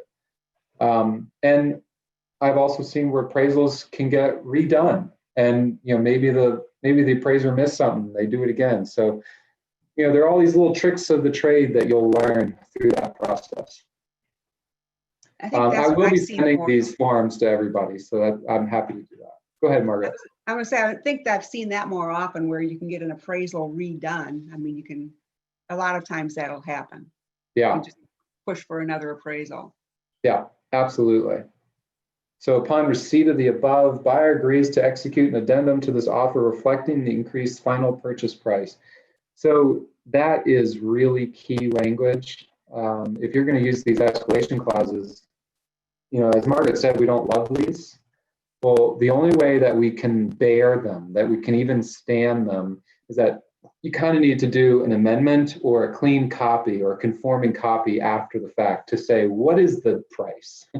What did we agree on the prices? Because the attorney needs to know, the lender needs to know. I don't want to verify this, all this other stuff. So if you go binding with this escalation clause, within the next couple of hours, we really want you to do an amendment or a conforming copy to make sure that we know what the price is. And you can just remove that escalation clause at that point. And I think too, when you're using the escalation clause and you're talking about the competing offer, this next sentence points out how you would want to define what a competing offer is. So you want to make sure you have a complete understanding about what is your competing offer. Similar financing contingency terms, similar timeframes for closing, similar requests for seller concessions and contributions. I mean, it's like Christian had mentioned earlier, if you're going to get an offer that says it's a cash offer and they're going to close in 7 days, how can you compete with that? I mean, that's what you have to keep in mind as well. Yep, rich people don't play fair. Money Margaret, you want talks. to take that first example? We'll kind of figure out kind of how we proceed with each example. I'll have you take the first one. Okay. All right, so the example scenarios. A new property hits the market and 4 offers have come in within the first 24 hours. The listing agent presents all 4 offers to the seller and asks, and the seller asks the agent to explain the possible options. So how should the listing agent proceed? I think we've talked a lot just in our discussion for the last hour and a half about sharing your knowledge and information with your seller, letting them know, interpreting basically all 4 offers, and then let the seller know what his options are. So those options would be what we discussed earlier, either accept one of the, Yeah, let's see, it's up here. Let's see. oh, There you go.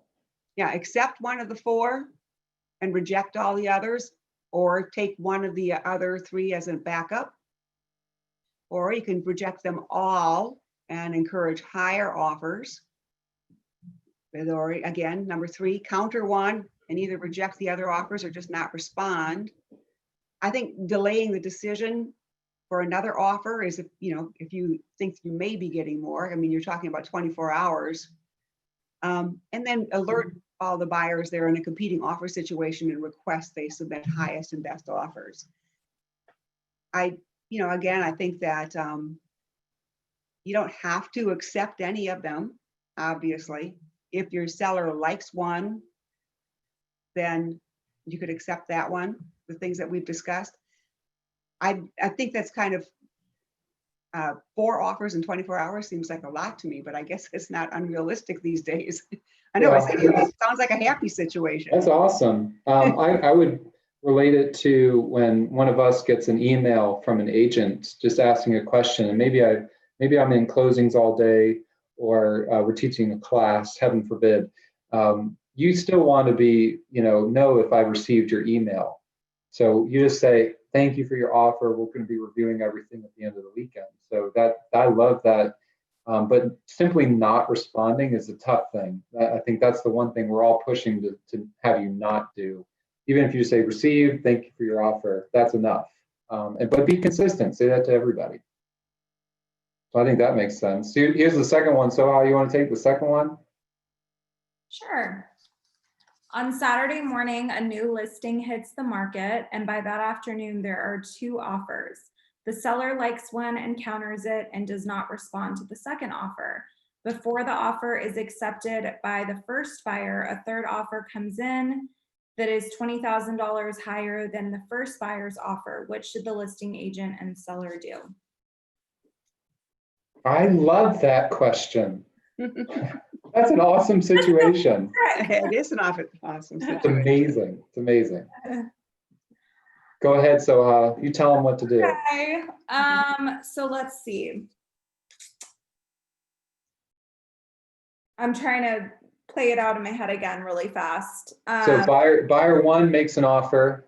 Okay. Then seller counters it. Yeah. And before that buyer 1 accepts the counter offer, a second offer comes in $20,000 higher. Okay. What should the listing agent and seller, what can the listing agent I and feel like seller they have to wait first for their counter to be, I don't want to say the wrong. Well, hold on. Here, let's think about it. Margaret, you want That's a to? trick question. If they That's the loaded question. Go ahead, It's a trick Margaret. question. I think, until your counter has been accepted, you can withdraw it. You can withdraw it. Yeah. Okay. Exactly. So I wouldn't wait. I would reject that counter offer. You've already rejected the buyer's original offer by countering. So we talked about that earlier. You've already rejected that by countering. Now that first buyer can accept that counter at any time unless you withdraw it. So you give notice, you send an email, you say, we withdraw our counter offer, I'm sorry, but we're accepting someone else. And then you immediately accept that someone else. But here's the question, here's the trick, and I would pose this to the whole audience here.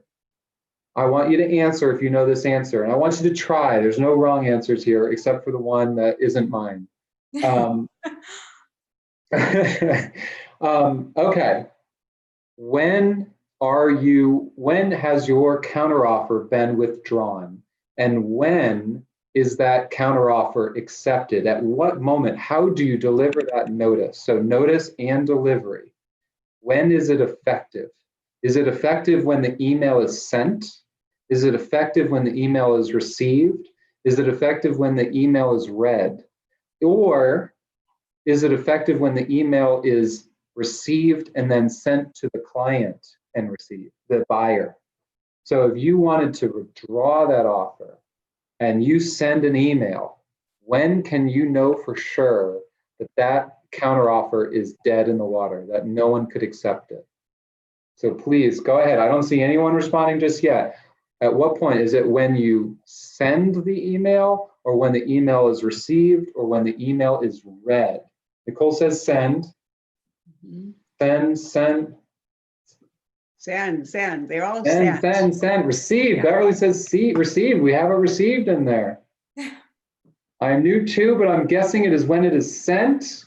This is an important one. Let's keep going. Don't know is a great answer. I love don't know because that means we have something we can learn. Sent and received, Joanna says, and sent and confirmed when it is received. I'm about to blow. Maria, you're on here. How are you, Maria? Oh, Lisa's on here. I'm seeing so many friends. This is great. I love this. Oh, Travis, no, I don't like you. No, that's not good. Joke.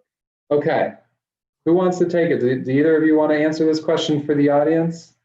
Facts and facts confirmation. I'll be right back. I'm sorry. I have to step out. Go for it. You've got a baby. Go ahead. Margaret, did you want to answer? Or you want me to answer it? I would say sent. Sent. Good answer. It's when it's sent. I'm glad we can Thank agree on goodness. You get to keep your license. Awesome. So that's how it works. It is when the email is sent. Now there's a little trick. There's a gotcha moment. You better send it to the email as listed on the contract.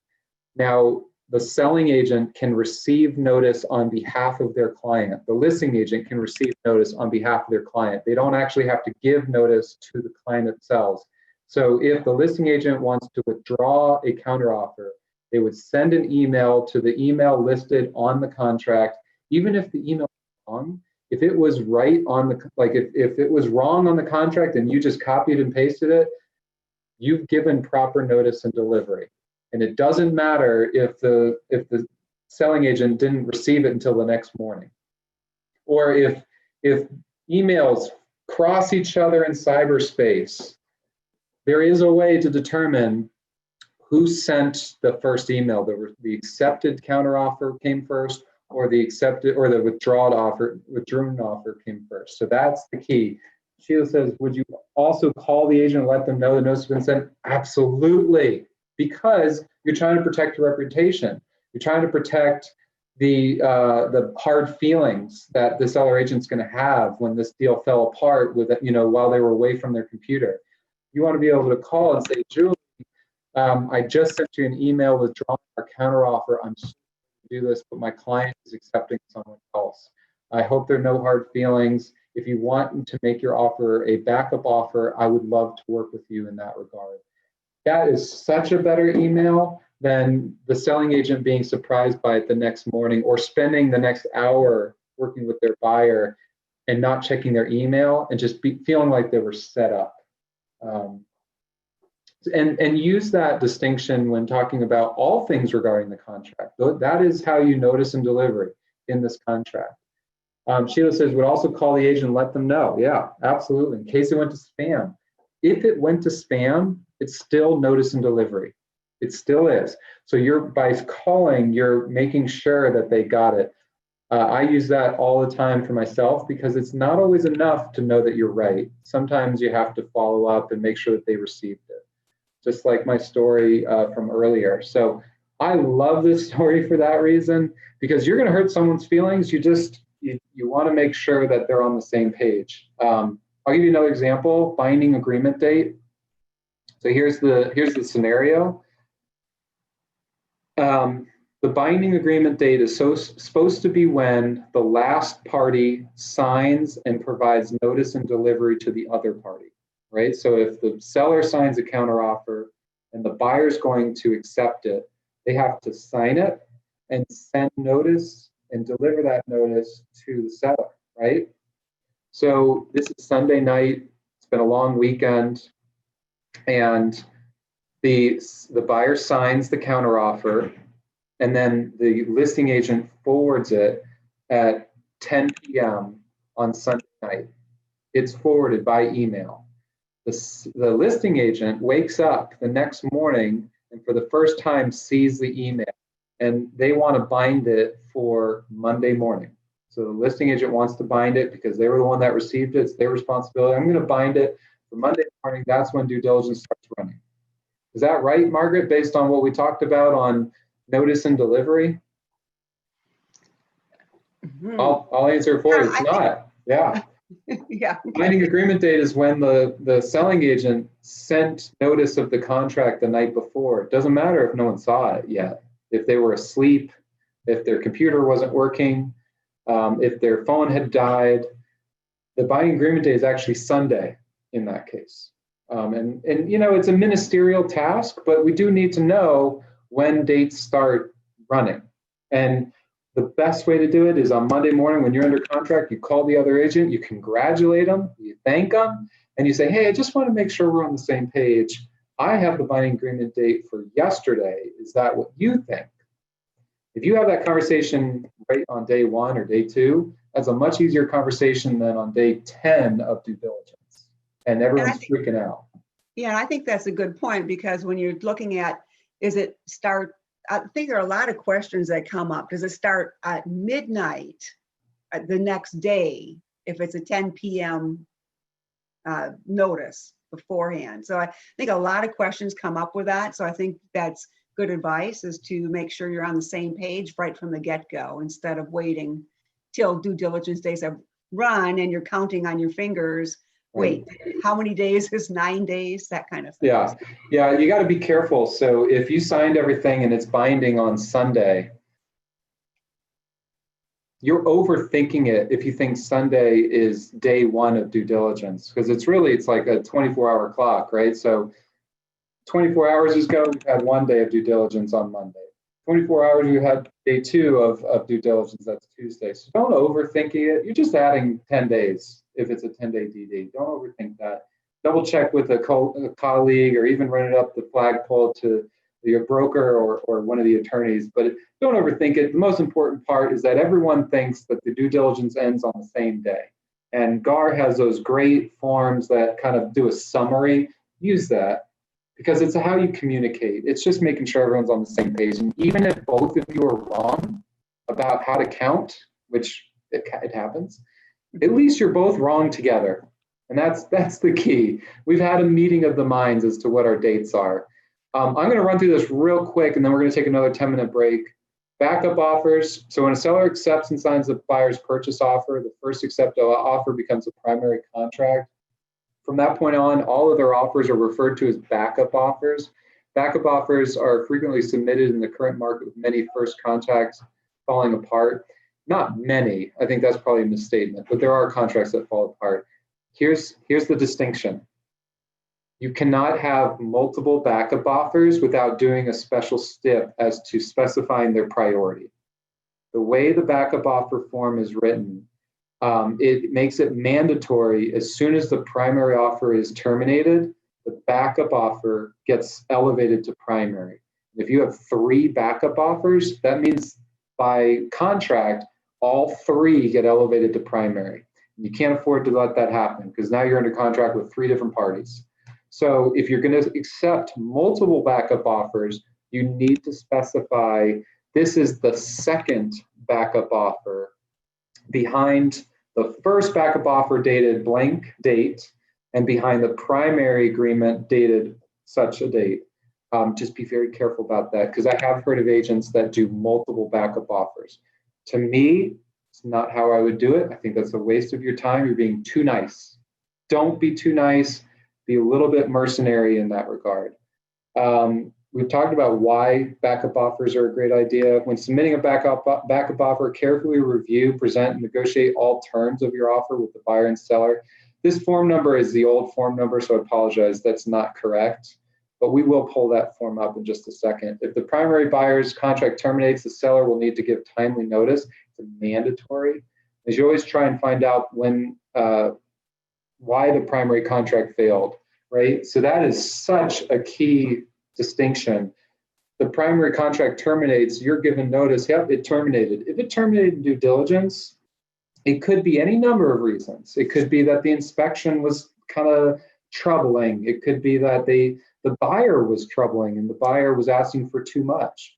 If it terminated during the appraisal contingency, that's important. It means there really wasn't anything in the inspection that really scared the buyer away. Or maybe it was a financing issue that caused it to fall apart, or a sale contingency. If you know the distinction, you can have your eyes and ears better, tuned to look for those issues.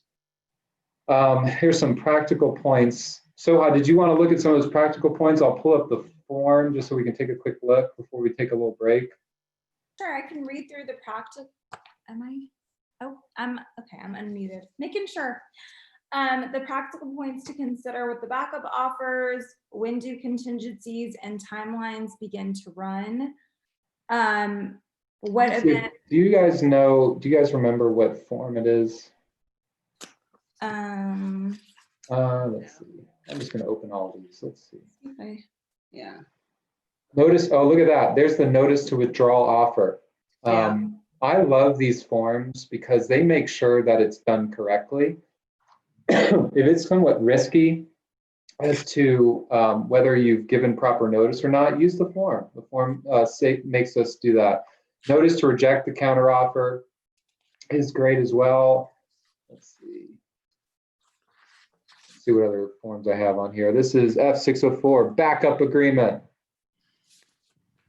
So I'm sorry, I've got you here. So it is F604. I'm sorry to distract you. No, you're fine. I was getting my forms. You're better than I am. I was just doing it by the top of my head. Okay, so you mentioned, when do contingencies and timelines begin to run? When do they begin to run per that form? Let's see. I'm sorry, it's not fair. So I'll explain to you, Soha. I've taught this class 4 times this month. I know. You know better than me. This is my first time. I know. I'm so sorry. I'm setting you up. I will tell you, most of the timelines do not start to run until you become primary, except for 2 situations. Earnest money is due right at the beginning. When you go under contract, even as a backup, earnest money is due immediately. And then the closing date, it does not necessarily change. And in fact, I think it says it in here. Buyer, seller acknowledge that they're not the primary, they are the backup. Buyer has no right to purchase the property. Upon closing, this shall terminate. Buyer agrees that any amendments shall not change the priority. Buyer acknowledges the buyer has the right to examine, does not have the right to examine the primary agreement. In the event the primary is terminated, seller shall deliver notice. Notwithstanding anything contained herein, the parties agree that time limits, except the delivery and deposit of earnest money, shall commence on the date that notice of the termination of primary is provided. So they're saying all timelines are told until you become primary, except earnest money. And then more importantly, or just as importantly, the closing date shall be the date listed in the agreement unless, because of the change in the binding agreement date, any of the time periods for buyer to conduct due diligence or fulfill other contingencies in the agreement extend beyond the closing date, in which event the new closing date shall be 7 days from the last date buyer has to fulfill buyer's contingencies.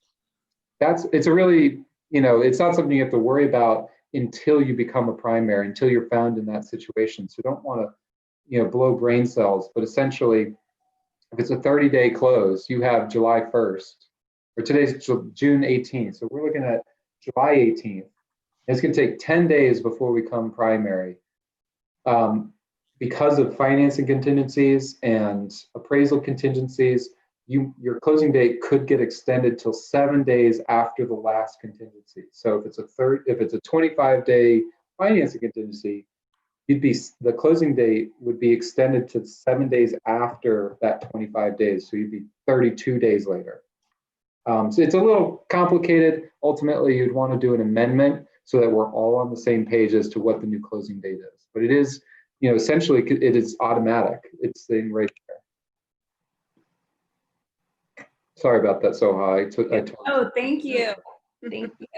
So the event that causes a buyer to be elevated from backup, that's only a termination of the primary agreement. Subsequent amendments don't affect the priority. Can the seller and the first buyer modify the terms of the original sale agreement? Absolutely. How is earnest money dealt with? We've talked about that. It's due upon going under contract and not when becoming primary, unless you change it. And then can the backup buyer withdraw from that position at any time, so long as they've not been elevated to first? Yes. Buyers can always terminate while they're under the backup agreement. Buyer could walk away. And even if becoming primary, if you negotiated a due diligence period, you could terminate then. So you definitely would have options, which would be the reason for having a backup. Is there's not a whole lot of downside if you can negotiate earnest money going after you went under contract or become primary. Look at that. There are the forms. I should have just gone to the next page. So those are all great forms. You should be able to grab all of them. Confidentiality agreement is something we haven't talked about, but it is something if you've got a client who's very cautious to share information, just keep that, there is an issue, we got a problem solved. Notice to reject and counter offers, unilateral notice to withdraw offer, backup agreement, the multiple offers notification form, which is the next one. Again, I'll send you this information. This gives you the ability to copy and paste an email as to how do you discuss this with other clients. So we're giving notice that multiple offers have been received. Seller wishes to accept multiple best offers, before the end of the weekend, and all offers should be dated at this date and sent to this person. And let me sign it. So I'll send you that. So the next part of this class is gonna be a lot of fun. Closing stoppers. This is what we're going to end on a bang with the, all the fireworks that we become accustomed to with classes that Soha teaches. So why don't we take a little break? We're going to jump back in at 12:25. 12:25, we'll see you then, and we'll finish with some closing stoppers and hopefully some fun stories.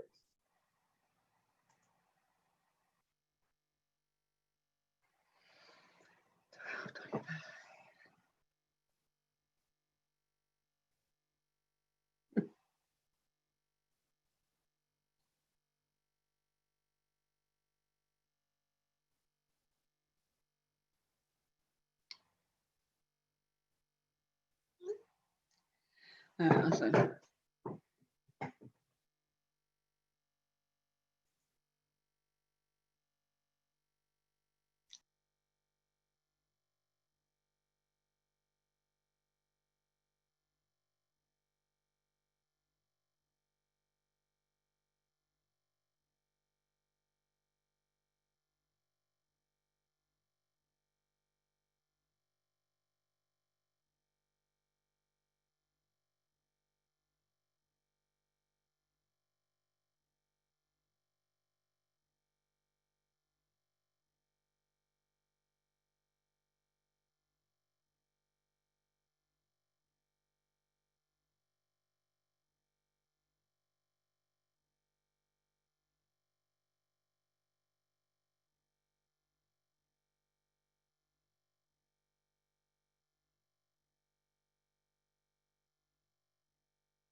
We're in the home stretch. It is 12:25. Let me take 2 minutes to remind people how to apply for credit. The last step, you're almost there. You just have to make it through the last 35 minutes or so. You want a minimum of 180 minutes as being logged into Zoom. And if you got kicked out and had to join back in, that's fine. We're just going to aggregate it all anyways. But 180 minutes, I'll leave the class open after the class otherwise would have ended. And that way you can catch up if you were late or got kicked out. But the other part of it, someone was asking me to disclose this one more time. I want you to do this with me if you have the ability, or if you haven't already. Actually, I did get a bunch of emails from people that had done it already. I would read them out as to who did it, but it's like 70 of them. So I'm not going to do that. CampbellandBrandon.com/learn. Go on here. It looks like you're just at our website, so don't be fooled. Scroll down. So you're going to scroll down, you choose multiple offers. You're going to say test dummy, real estate number 1. That's your license number, your email.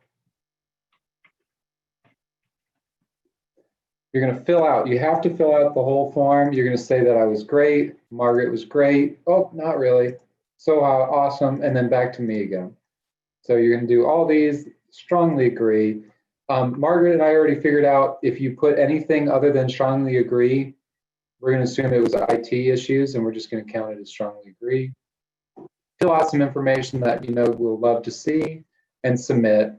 It'll drive you to our DocuSign. Just be patient. It's going through the interweb.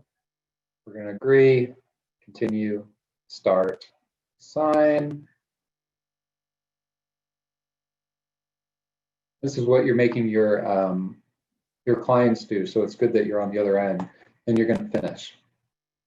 It will show that the link has expired. I still don't know how to fix that, so that means that you did it right. So how about that? You get to that point, you did it right. Someone's saying that they're having audio issues. I hope it's not everybody, but it's showing that I'm unmuted, so that's good. CampbellandBrandon.com/learn. Go ahead and do it now. Might as well. And that way you can ignore Soha, Margaret, and I for the next 35 minutes while you figure that out. If I find that you did not fill it out, but that you were registered for the whole time, I'm probably going to reach out and I might just do it for you. So just don't worry. I don't want you to freak out. The most important thing is you did your 180 minutes and that you try to fill out the form. If for some reason there's an issue and you can't do it, not going to be a problem. Don't worry. I'll figure it out. All right. So back to our class. Closing stoppers. Woo. This is the best part. Gosh, how can you tell how many minutes you had? I had technical issues. Kim, just, guess, but be conservative when you guess. So if you were having issues and you were logged out for a couple of minutes, just make sure you stay on for a couple of minutes after class.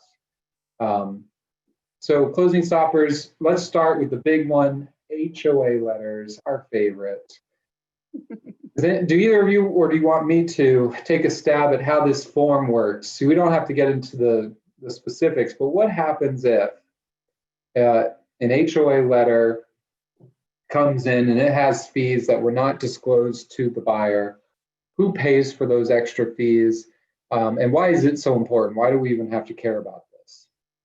Margaret, you want to take a stab? Okay. Yeah, sure. The seller is the person that is the member of the HOA and is responsible actually for knowing what the fees might be.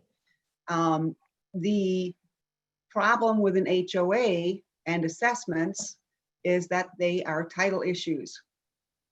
So that is why the seller is actually another reason why. What do you mean by that, Margaret? What is a title issue? Why do we care? Well, because the seller has agreed to convey good and marketable title. And if the HOA has a lien against the title to the property, that's not marketable at that point. Right. It has to be paid before that. And the thing about HOAs, they have what we call an inchoate lien, which means even if they don't file it in the real estate records, it's still a lien. It can still be a problem if there are assessments that are unpaid. So the seller's in the best place to know what the fees are. The seller's responsible for giving clear title so the seller's actually going to pay the fees if he doesn't disclose them properly. And Exactly. This is a form that they've changed every 6 months. yes, But they've been pretty consistent the last couple of changes to say, seller, I get it. It's really hard to get an HOA to tell you what the fees are. Sometimes they don't answer the phone. Sometimes they lie. It's brutal and sometimes impossible to get the fees. it But is. if it's that hard for you, imagine how hard it is for the buyer. So it may not be your fault, but it is your problem. If there's a fee that's not disclosed, the seller is going to have to pay it. And the that other could, thing, that's horrible. And the other thing that is really frustrating for a lot of sellers is they have to pay before they'll even get the letter. yeah, So you have to pay in advance to get the letter that tells you what you have to pay to be part of the HOA. So sellers have a really hard time with that. And they don't want to pay the fees, obviously, that they don't think they have to pay. In their mind, a transfer fee is the buyer's problem because the buyer's the one that's moving in the house. So it's their yeah. problem. So the We forms, hear the gamut. Basically, the sellers will say, I can just show you my statement. Why do you need to pay $250 for a closing letter? yeah, and it is a closing stopper because so many sellers are just adamant that it shouldn't be their responsibility, but yet the form makes it their responsibility. They are in the best position to know. And as agent, I think you need to help the seller understand what that form says and how important it is for it to be filled out, because so many times it's not even filled out.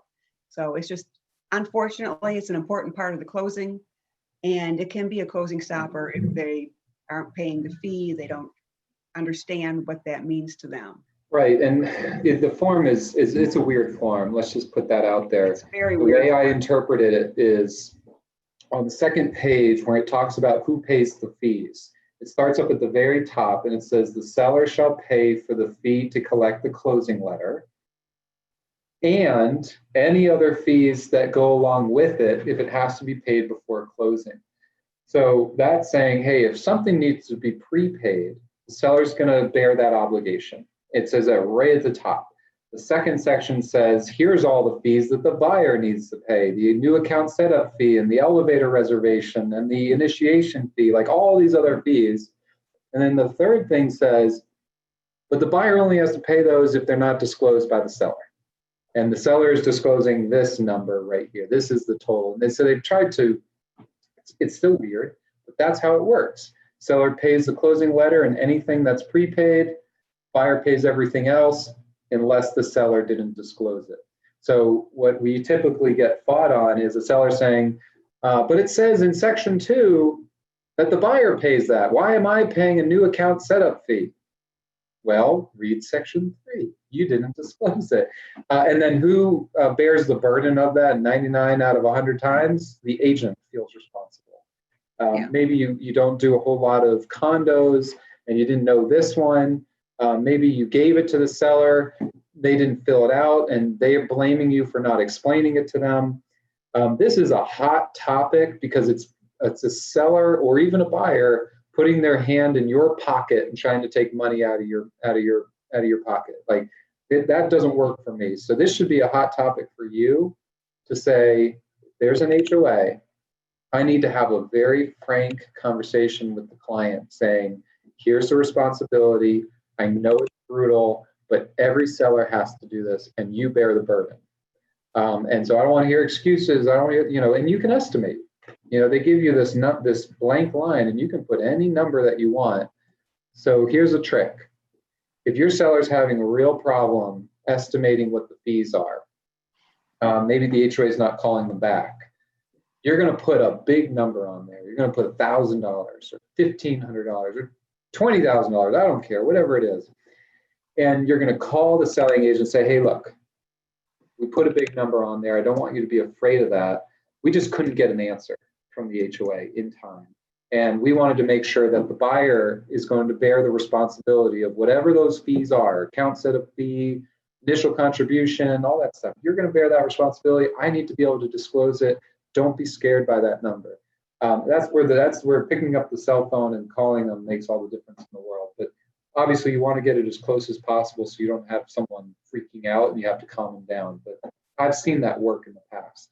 Worst case is you get it closing and the seller has to pay the $12 capital contribution because it wasn't disclosed. Sellers just lose it. They get so mad. Oh, it's not fun. Even lawyers, you have a seller who's a lawyer and they'll be like, well, I'm a lawyer, I'm not signing it. I said, okay, I'm not going to force you to sign it, but you're going to be in default and the buyer can sue you for specific performance. You really want to go that route? We're at the closing table. Of course they don't. So I love that. I think it's hilarious. Lien rights and all that. We've got to make sure that the buyer is taking the title with a clean slate, that they're not inheriting all of the seller's issues and bills, whether it's water bills or HOA bills, that at closing is a clean slate. And if the buyer messes it up later, that's on them. But our job as the attorneys closing the transaction, make sure they have that clean slate. Soha, do you have time to take the next one, which is basically making sure you have the right parties signing the contract? Yes, important, very important for your contract. So the best way to figure out, how to put your seller's information correctly on the contract would definitely be to get the warranty deed, the very last deed. So the best way to do that is to get it through the GSCCA website. And if you don't have access to it, it's a membership only website. So if y'all don't have a login information for it, we are happy to help. I know, I'm sure some of you have reached out to us before to obtain a legal description, and we will happily send that over to you. We can send you a copy of the deed, and that way you can see who owns it, if they own it just as individuals, if they own it, if an LLC owns it, if it's owned as a trustee, if it's in a trust. So it's important to see how they've taken title. If you're not able to find a deed, you can see if there's a security deed in place. We're able to also find those on the website as well. Sometimes the deeds are dated further back than what's accessible on the site. So they're before 1990. And so I've had luck sometimes finding a security deed that has the legal description attached, and I've just sent that. There are some tricky situations that can come up that I'm sure some of you have dealt with before. The first one would be a divorced seller. In that situation, you'll want to see if they were married and divorced, ask them some questions. Did they buy the house when they were still married? What was done? Did they, through their divorce, was there a settlement agreement that talked about the marital property? Was there a quitclaim deed that was done that transferred the title over from ex-husband to ex-wife? Try to see if that's been cleared up at that point. If it hasn't been cleared up yet, if there's a current divorce, that's something that we see sometimes. So, if they're in the middle of a divorce, they would both be on the contract, but then during the process, during title review, we would get a hold of any kind of divorce documents that may be in place at that time and deal with it at that point. As far as how disbursements and things would be done. So if they've already been divorced, try to find out any information you can. If they're in the middle of one, they'll both go on there, and that's certainly something we can deal with. And that's something that on page 2 of the listing agreement, when you sit down with a seller and you kind of have a feeling as to why you're there, maybe, most of you are getting a listing agreement because there's been some sort of change in life that the seller is incurring. So maybe they're having a baby and they need more space, or they're getting divorced, or someone passed away, or they, whatever it may be, they're moving out of town, they're taking a job somewhere else. On page 2 of the listing agreement, it asks for those specific issues. So are there any special circumstances? I think that's what they call it. that that the seller needs to disclose to the listing agent. This is not just an issue for closing. This is an issue that you need to be able to sniff out, you know, on the listing agreement. If you go in there, you know this person's getting a divorce, but you only deal with the wife. You never even met the husband, and you don't even have the husband sign. You may not have a valid listing agreement, let alone a valid contract. So be your own advocate. Don't assume anything. Double check, triple check. Call an attorney if you need someone to look it up online. Ultimately, if there's a divorce, it's a problem that, or it's an issue that may become a problem, or it may already be solved for. And you don't know until you really dig in. So a couple of scenarios I've seen, Soha, where you go into the master bedroom and the master closet, half of it is gone. All the man's stuff is out, right? But, you know, and there are no pictures of the family anywhere other than the kids. And yada, yada, yada, but the seller won't talk about their spouse. And, you know, in law school, I did, what is it called? Dispute resolution. It's this competition where there are two different types of it, but in the one of them, you're meeting with a potential client and you're supposed to really interrogate them as to whether you want to be their client or not. And you have to ask the real questions. And we had this issue, Soha, where they hired actors to do this. They were the client. And she's stating that something happened to her son, that someone may have touched him inappropriately, and she wants to file a lawsuit. And my partner and I, my law school roommate, we're like, oh my God, this is a problem. This is awkward. This girl, it's not real, but she's crying her eyes out, and there are judges watching us. It's really cool if you get to see it or actually participate in it. But so we kind of tiptoed around that the whole time. And we're like, you know, okay, tell us when, tell us, you know, where, and tell us who, and you know, all these pretty pertinent questions. We finished. And the judge gave us a fail. You know, you did not ask the important question, which was, tell me exactly what happened. Now, if the client's going to lie to me, the client's going to lie to me. But if you don't ask the exact question, if you don't approach the group in the room, they're never going to tell you. Most of the time, they're not going to tell you. So that's the case with the divorce. If you see all the writing on the wall, or the writing that's absent on the wall, you need to specifically ask, okay, bury your stuff. Where is he? Is he in Tennessee and he had to take his stuff with him, and you're going to be meeting him in a couple of months when this is all done? Or are you actually having marital problems and he's at the apartment? What's the deal? I need to know. And there may be an easy solution to this. It could be just a fight. It could be anything, but ask the question, because otherwise you're going to spend the next 6 months wasting your time. And you know, if you never got the husband to sign the deal. That's my soapbox. Sorry, Soha.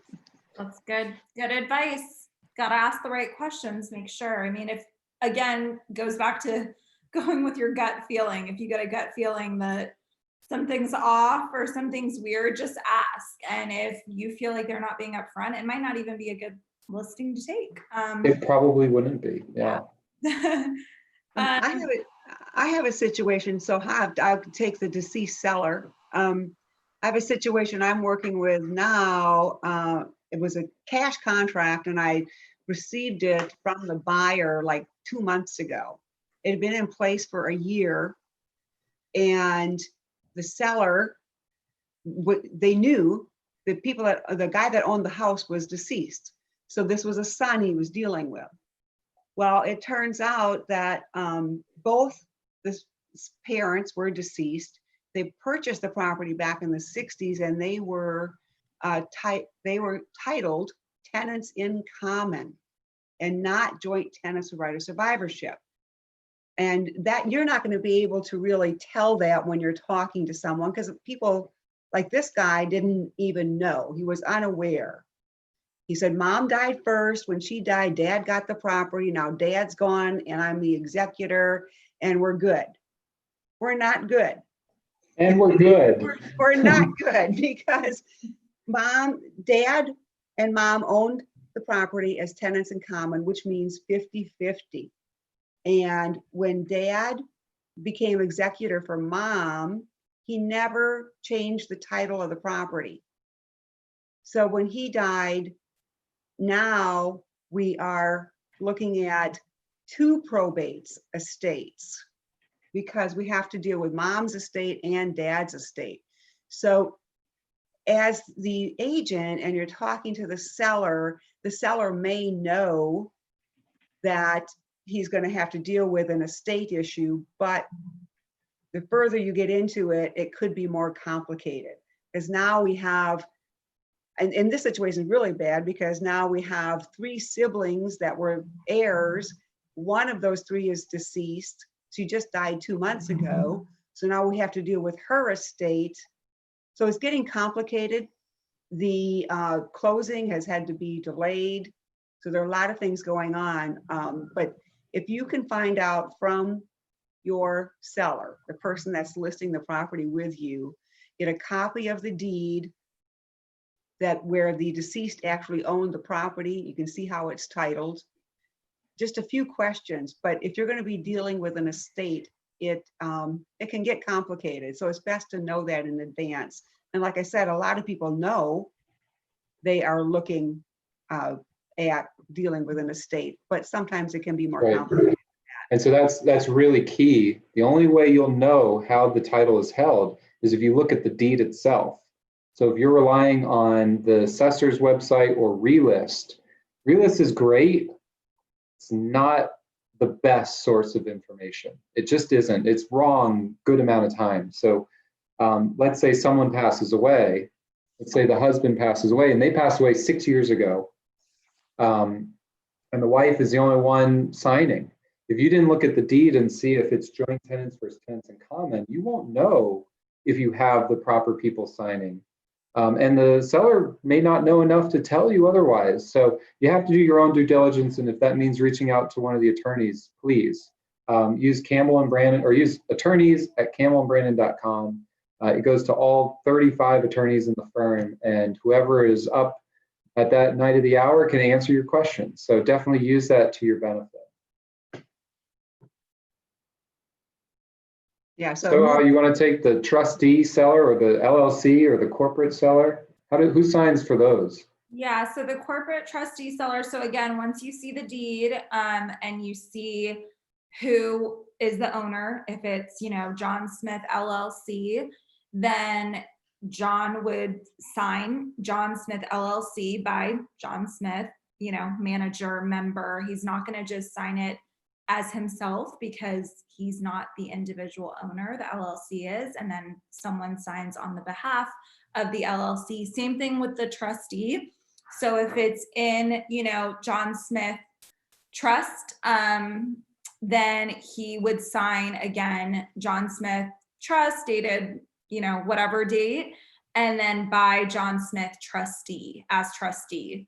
So that's how they're going to sign the contract. So again, first thing is most important. I had one time where I guess the seller actually had multiple LLCs, and he must have owned so many properties that he didn't even know which property or which LLC owned the one that he was selling. So he put the wrong one, and we didn't even discover it until title came back. And I was like, this is not the same LLC. He's like, oh, oops, wrong one. So, you got to do an amendment to the contract and fix the seller at that point. So best thing to do is just have that deed right up front, and you don't even have to deal with that issue as if you know right off the bat who the seller is, and you can make sure it's. And they should, and that's something you should be able to find from the tax assessor website, that specific situation. But that's crazy. It does happen. I mean, ultimately, by making those little mistakes, you could put your entire contract in jeopardy. You go from maybe making a $20,000 commission to being kicked out of a deal because the seller doesn't want to pay commissions. So be very careful. It could put your listing agreement at jeopardy, let alone also your contract. Sherston asked a question. Can I explain why spouses would close as tenants in common versus joint tenants with right of survivorship? Why isn't it automatically joint tenants if you're dealing with spouses? Great point. The way the law was drafted over the last 50, 100 years, up until I think it was the 80s, tenants in common was the only thing that was available in Georgia. Joint tenancy only came out within the last 30 years. So when it was added, tenants in common remains the default. So if you put nothing, tenants in common is the default. And if you put tenants in common will be what it is. You have to specifically add joint tenants with right of survivorship if that's what you want. And so I understand, Kirsten, you as a spouse, that's how you would set it up. I totally agree. That's how Camel and Brandon does it. But if you bought in 82, joint tenancy didn't exist. And so if you own that house for 35 years now, it's still tenants in common, unless they changed it since then. It's going to be tenants in common. So if you've got an older buyer or an older seller, they've been in this house, they raised their kids, now they're retiring, they're moving out after 40 years, you can almost assume it's tenants in common. And if someone's passed away, we really need, that should be another one of those, issue spotting things that you're saying, oh my gosh, we need to look at this. The other thing, I was going to add to that as far as tenants in common versus joint tenants of right of survivorship. A lot of times it's an estate planning issue. So yeah, there are tax purposes. Yeah, for tax purposes, there are people that intentionally set their properties up as tenants in common or joint tenants of right of survivorship. Or sometimes a couple may just decide that only one of the two is going to be the owner of specific properties. So a lot of times the titling has to do with estate planning as well. Absolutely. Also, it's not always a spouse, obviously. So if they're not actually married, if they're fiancés, if they are business partners, whatever the other option might be, if it's brother and or son and dad, you're probably not going to want joint tenancy because finances aren't really that shared at that point. They really are separate ownership structures. So you mentioned like an LLC, you would have the member or the manager sign with their title. I think that makes a lot of sense because they're not signing individually. They don't own the property individually. They're signing on behalf of the company in whatever role they have. Corporation is your title as well, right? So it'd be president, vice president, secretary, treasurer. Yes. And then how do you do a trust? What's the trust language that needs to be done? I believe it's the trust name with dated and then the date it was executed and then by the trustee. Yeah, so in Georgia, the trust doesn't actually own the property. The trustee does for benefit of the beneficiaries of the trust. So it's a distinction you probably don't need to worry about, but I would do it the other way because it's a little easier for me to comprehend. Okay. I would say it's John Smith as trustee of the John Smith Family Trust dated April 1st, 1994, something along those lines. And so you're telling a story. You're saying it's not just John Smith. It's not just John Smith with his LLC or John Smith with his company. It's John Smith with the family trust. Here's what it's called. He's the trustee, and that's why he can sign. If you miss out on some of that, if you don't put the name of the trust and you just put John Smith trustee, it doesn't tell the whole story. It leaves pretty important stuff out as to who he's trustee for. You could be trustee for multiple trusts. Here's a quick trick. This is what I do. In the special steps, I write out, seller is John Smith as trustee of the John Smith Family Trust dated April 3rd, 1994. That's a long statement. That's a mouthful, right? So I'll put it in the special step. And then anytime John needs to sign, I'm just going to have him sign John Smith as trustee. John Smith as trustee. John Smith as trustee. So I've disclosed why John Smith is signing, who he's a trustee for, but I haven't had to repeat the trust and have this incredibly long name or title. So that's the trick. You can do that with LLCs. You can do that with corporations as well. You can do that with estates. So John Smith as executor for, the Jane Smith estate. With all of those things, you want to have the paperwork. You may not know what it's called. You may not know what paperwork it is, but you can say, okay, John, the estate owns this. Can you send me the estate paper or estate documents? Can you send me the trust document? Can you send me the company documents or LLC documents. And then you can send it to us and we'll read it. Not all trusts are created equal. Not all estates are done correctly. Not all sellers remember it's in a trust. They might have done it 15 years ago and they forget. They just thought it was in their personal name. So this are lessons that I've had to learn the hard way. So non-resident, non-Georgia resident and a foreign resident, I love this problem because it is such a pain in the butt. It is amazing. Okay. It's more than Okay, we're not going to spend too much time on it because we really only have 5 minutes left. If you are not a resident of Georgia, Georgia doesn't trust you. All right, wait for it. Here's why. Georgia doesn't trust that you'll pay your taxes because you're going to leave Georgia and never come back. That's the worst case scenario. You made 100 grand in Georgia, and because you're not a resident of Georgia, we can't trust that you're going to file a Georgia tax return and tell them that you paid your taxes on the sale of the house. So if you are from Florida, say you were a Georgia resident and you rented it out, you let your son live there while he was finishing out college, but you and your wife moved to Florida and you've been there for a couple of years, you're no longer a Georgia resident. Do you file Georgia tax returns? I don't know. Maybe you do, maybe you don't, but Georgia doesn't trust you anymore. So they're going to make you collect at closing 3% of the gain. And if you don't know that, they're going to make you take 3% of the sale price. So there are a lot of exceptions, but that's what's going on. If you have an out-of-state seller, it should be an issue. And it is for the attorneys at Cameron Brandon. We always know if we get an Alabama driver's license from a seller, oh wait, we got to worry about Georgia withholding. Same thing with US withholding. It's called FIRPTA, F-I-R-P-T-A, FIRPTA, it's an awesome word. It says that the US government doesn't trust you. That, okay, we've got a Canadian seller. We love the Canadians. They're great. They're so friendly. But if they're in Canada, as close as we are to them, we don't trust that you're going to pay your taxes to the IRS because why would you? You're gone. You live in Canada. You live in Mexico. You live in Africa, whatever it is. So what they do now, the US government's a little rougher. 3% for Georgia, it's 15% for the IRS.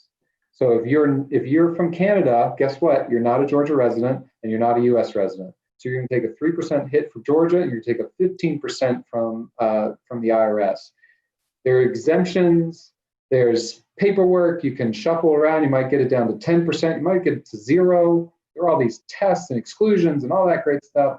But what you need to know is if you have an out-of-country or an out-of-state seller, talk to an attorney, talk to a CPA, get in front of it because you don't want to take on that listing if the house can't sell due to one of these issues.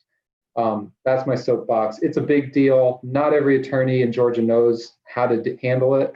But when it comes up, you'll never forget it. You will just never forget it. And I would recommend if you see that, definitely, if we already have the contract, definitely tell us, make sure when your seller does their information sheet that they fill it out correctly. I don't know, you might want to help them with it. If you have an inkling that they might not live, well, you would know if they didn't live here, but also if they're a non-resident alien, because I've had it come up personally at the table so many times, and it just causes such a delay and panic, and agents are freaking out, sellers are freaking out. Understandably, it's a lot of money. So it's something to try to kind of get ahead of at the very beginning. And that way, if it's the Georgia withholding, we send you the form, the seller can do it with their accountant, see if there's even anything that would be held based on the calculations. And then if it's a FIRPTA issue, they can figure out if they're exempt from it, which I have seen a few times as well. So definitely just disclose that.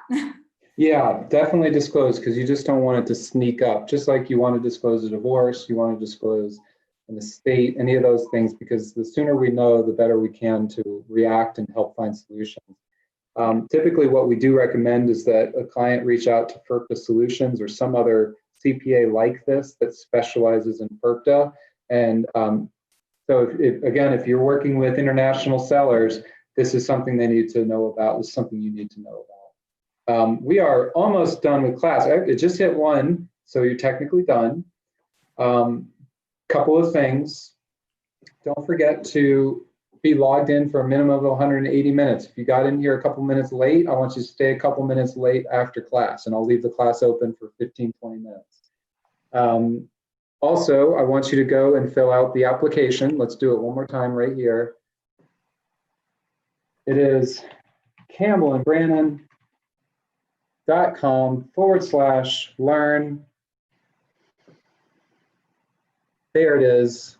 Someone was mentioning that they were getting an error, and I'm not exactly sure why. If that continues happening, double check the spelling, and otherwise I'm going to reach out to you and maybe we can do it together, or I'll send you the printed version so you can just print it out, sign it, and then scan it back to me. So you don't have to use the internet. That's not a huge problem. Nancy, getting that error message is not a problem. If you get that error message, it means you actually did it. So you're good. So don't worry about that. Rokio, good. You're done. Awesome. So don't forget to do this. Don't forget to stay on for 180 minutes. I will send the materials after class once I can kind of get my emails better under control, but you'll be hearing from us. So, Margaret, do you want to say anything before we signed out? No, I just want to say it's great to be involved in the panel, and it's a great class. Thank you all for attending and listening to us for the last 3 hours. Thank you guys. Hope everyone has a wonderful day.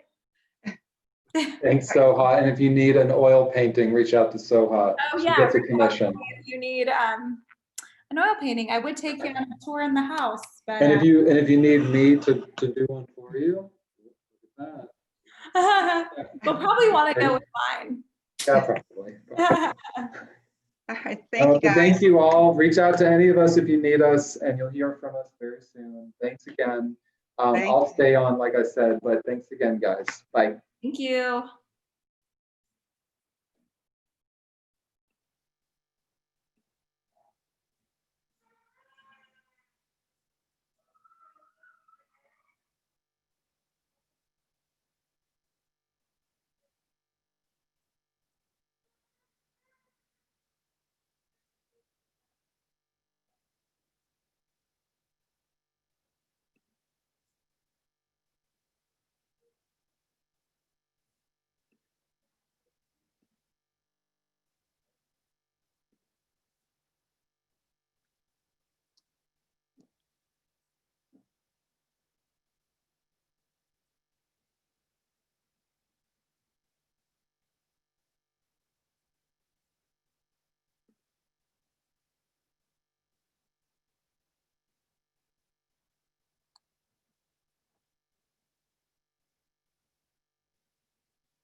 Hi, Christian.